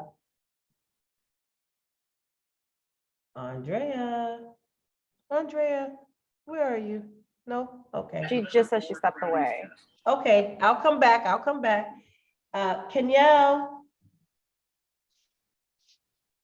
Kenyelle? Where'd Kenyelle go? She was just here. Okay, I'll come back to her too. Herman Hewitt? Yes to all, and thank you, Alicia, for your human work that you have done. Thank you, Mr. Hewitt. Love you. I'm back, Alicia. Okay, Kenyelle, go ahead, darling. Yes. Right. Okay, okay. To all items? Yes. Okay, Trevor Holland. Yes, thank you, Alicia, and happy Thanksgiving to everyone, and congrats and good luck to all the new executive committee members. Right on. Next, Linda Jones. Yes. Okay, Valentina Jones. Yes, and abstain on SLA. Okay, all SLA? Yeah. Okay. Thank you, Val. Okay, Tatiana? Yes, and thank you so much, Alicia, and happy Thanksgiving, everybody. Thank you, Tati. Lisa Kaplan? Yes on everything but SLA 6. SLA 6. Okay. All right. Olympia Kazi? Yes on everything. I abstain on SLA, and of course, happy Thanksgiving to all. Thank you. Abstain to all SLA, right? All right. Jeanette Kim? Yes to everything, and thanks everybody outgoing from their offices. Happy Thanksgiving. Thank you. Excuse me. Michelle Cooper Smith? Present. Thanks, and thank you, Alicia, for all of your hard work. You'll be missed. Thank you. Mei Lee? Yes to all. Have a happy Thanksgiving to all. Thank you, Alicia, and look forward to working with the new executive committee. Well, some new and some old, you know, but looking forward to working with all. Oh my goodness, excuse me. Wendy Lee? Yes, and thank you so much, Alicia, for everything you've done. Thank you, Wendy. All right, me, yes. Okay, David Louis? Yes to all. Happy Thanksgiving, everyone. Thank you, David. Laura Lugo? Yes, and thank you to everyone that voted, and looking forward to a bright, new, seasoned board. All right, Ellen's not here, or did she come? Ellen? No, Ellen? Okay. Michael Marino? Yes to everything except no on SLA 6 and abstaining on everything else from SLA. Okay, so. Please don't choke, Alicia. Huh? I said, and please don't choke, Alicia. I'm sick, Michael. I'm not gonna choke. Thank you. I'll feel Okay, better. so no to I just want to be clear, no to all SLA, right? No, abstaining on everything on SLA except for 6. 6 is a no. Okay, 6 is a no. Okay, number 6. Thank you. Feel better. Oh, thank you. No SLA 6 and abstain. Okay. All right. Alexandra Malitano. Alex, she was here. Okay. Michael Preles. Michael? Where did Michael go? No, Michael. Okay. Tariq Ramos. Alicia, thank you for your leadership and believing in me. And yes to all, and I'm excited and happy Thanksgiving to everyone. Awesome. Yes, thank you. Paul.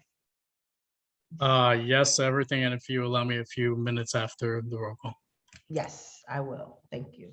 Damaris Reyes. So yes to everything. Happy Thanksgiving. Congratulations to the new executive committee. I look forward to seeing you all in action. And Alicia, I'd like to thank you for your years of service. I know that we'll still see you out there in the trenches. And have a wonderful holiday, everyone. Thank you. Thank you, Dee. Richard Ropiak. No on SLA 6, yes on everything else. No, SLA number 6. Okay. Thank you, Richard. Thomas Rosa. Yes on everything, and Alicia, thank you for your guidance and your wonderful leadership. Thank you. Okay, Robin Chattel. Where are you, Robin? No on SLA 6. Okay. Yes on everything else. Congrats to all the new executive committee. Looking forward to fresh ideas and Zeitgeist. Be well, Alicia. Thank you. Thank you, Robin. Heidi. Heidi was here. I don't know what happened. I don't know. Okay. Larissa Scheinberg. Larissa? Yes to all, and happy Thanksgiving, happy holidays to everyone. Thank you. Anisha Steven. Yes to everything. Thank you, Alicia, for all you've done for the board. Thank you, Anisha. You too. Sandra is not here. Daniel Tanner. Yes, but present not voting on Parks 3 and abstain from all SLA. Okay, Parks 3, you said? Yes, I mean, present not voting for Parks, yeah. Parks. All of Parks? There was only the one that was a vote. Okay, the one So, vote. yeah, Okay, and then the SLA items again, one more time? abstain from all SLA. Okay, abstain. Thanks. You're welcome. Okay, Josephine. Hi, Alicia. Yes, and thank you so much for your hard work. And as I say, when one door closes, another opens up. And I just want to congratulate all the new winners, the executive committee. We're looking forward to working with you. God bless and happy Thanksgiving. Thank you, Josie. All right, Troy. Yes. On everything, Troy? Yes. Okay. Rodney Washington. Yes, on everything. Okay. Kay. Let's see, yes on everything but abstain from SLA. And congratulations for all the folks coming onto the exec and look forward to that. And thank you, Alicia. Thank you. Thank you, Kay. Jackie. Yes, on everything. And thank you so much, Alicia, for your service and also your leadership.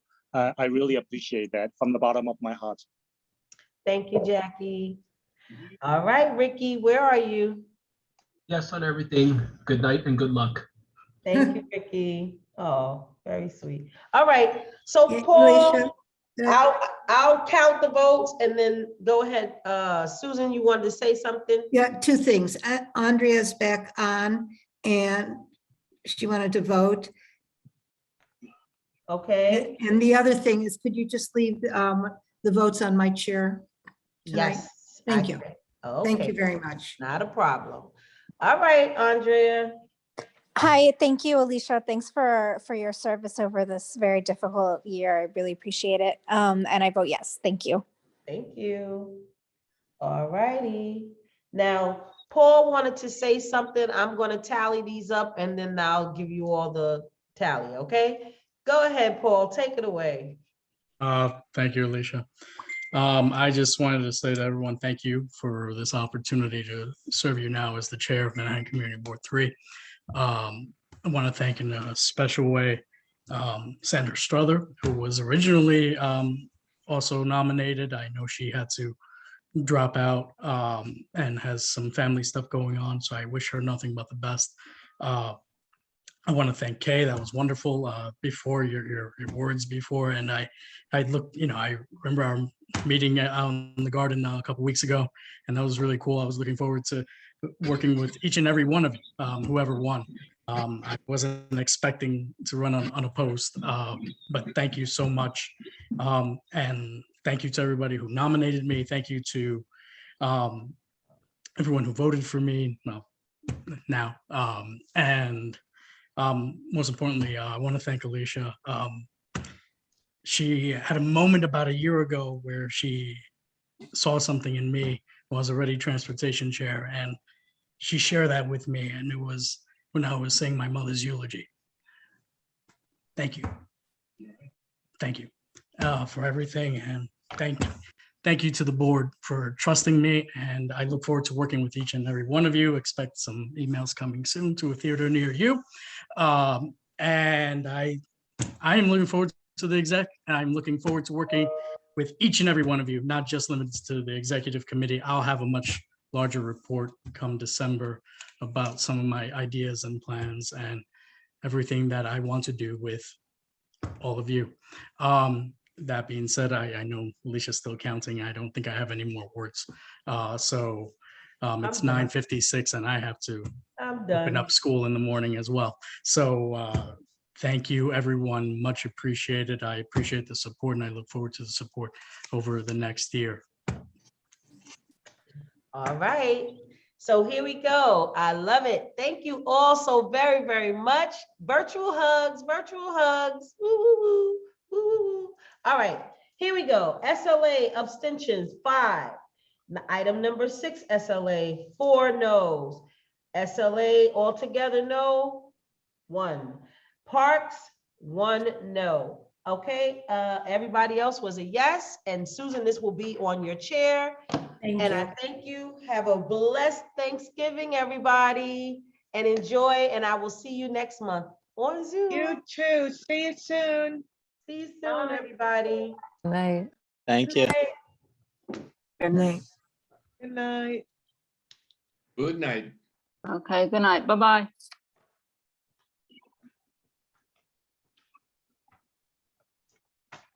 Thank you, Linda. Thank you, Susan. You're welcome. Thank you.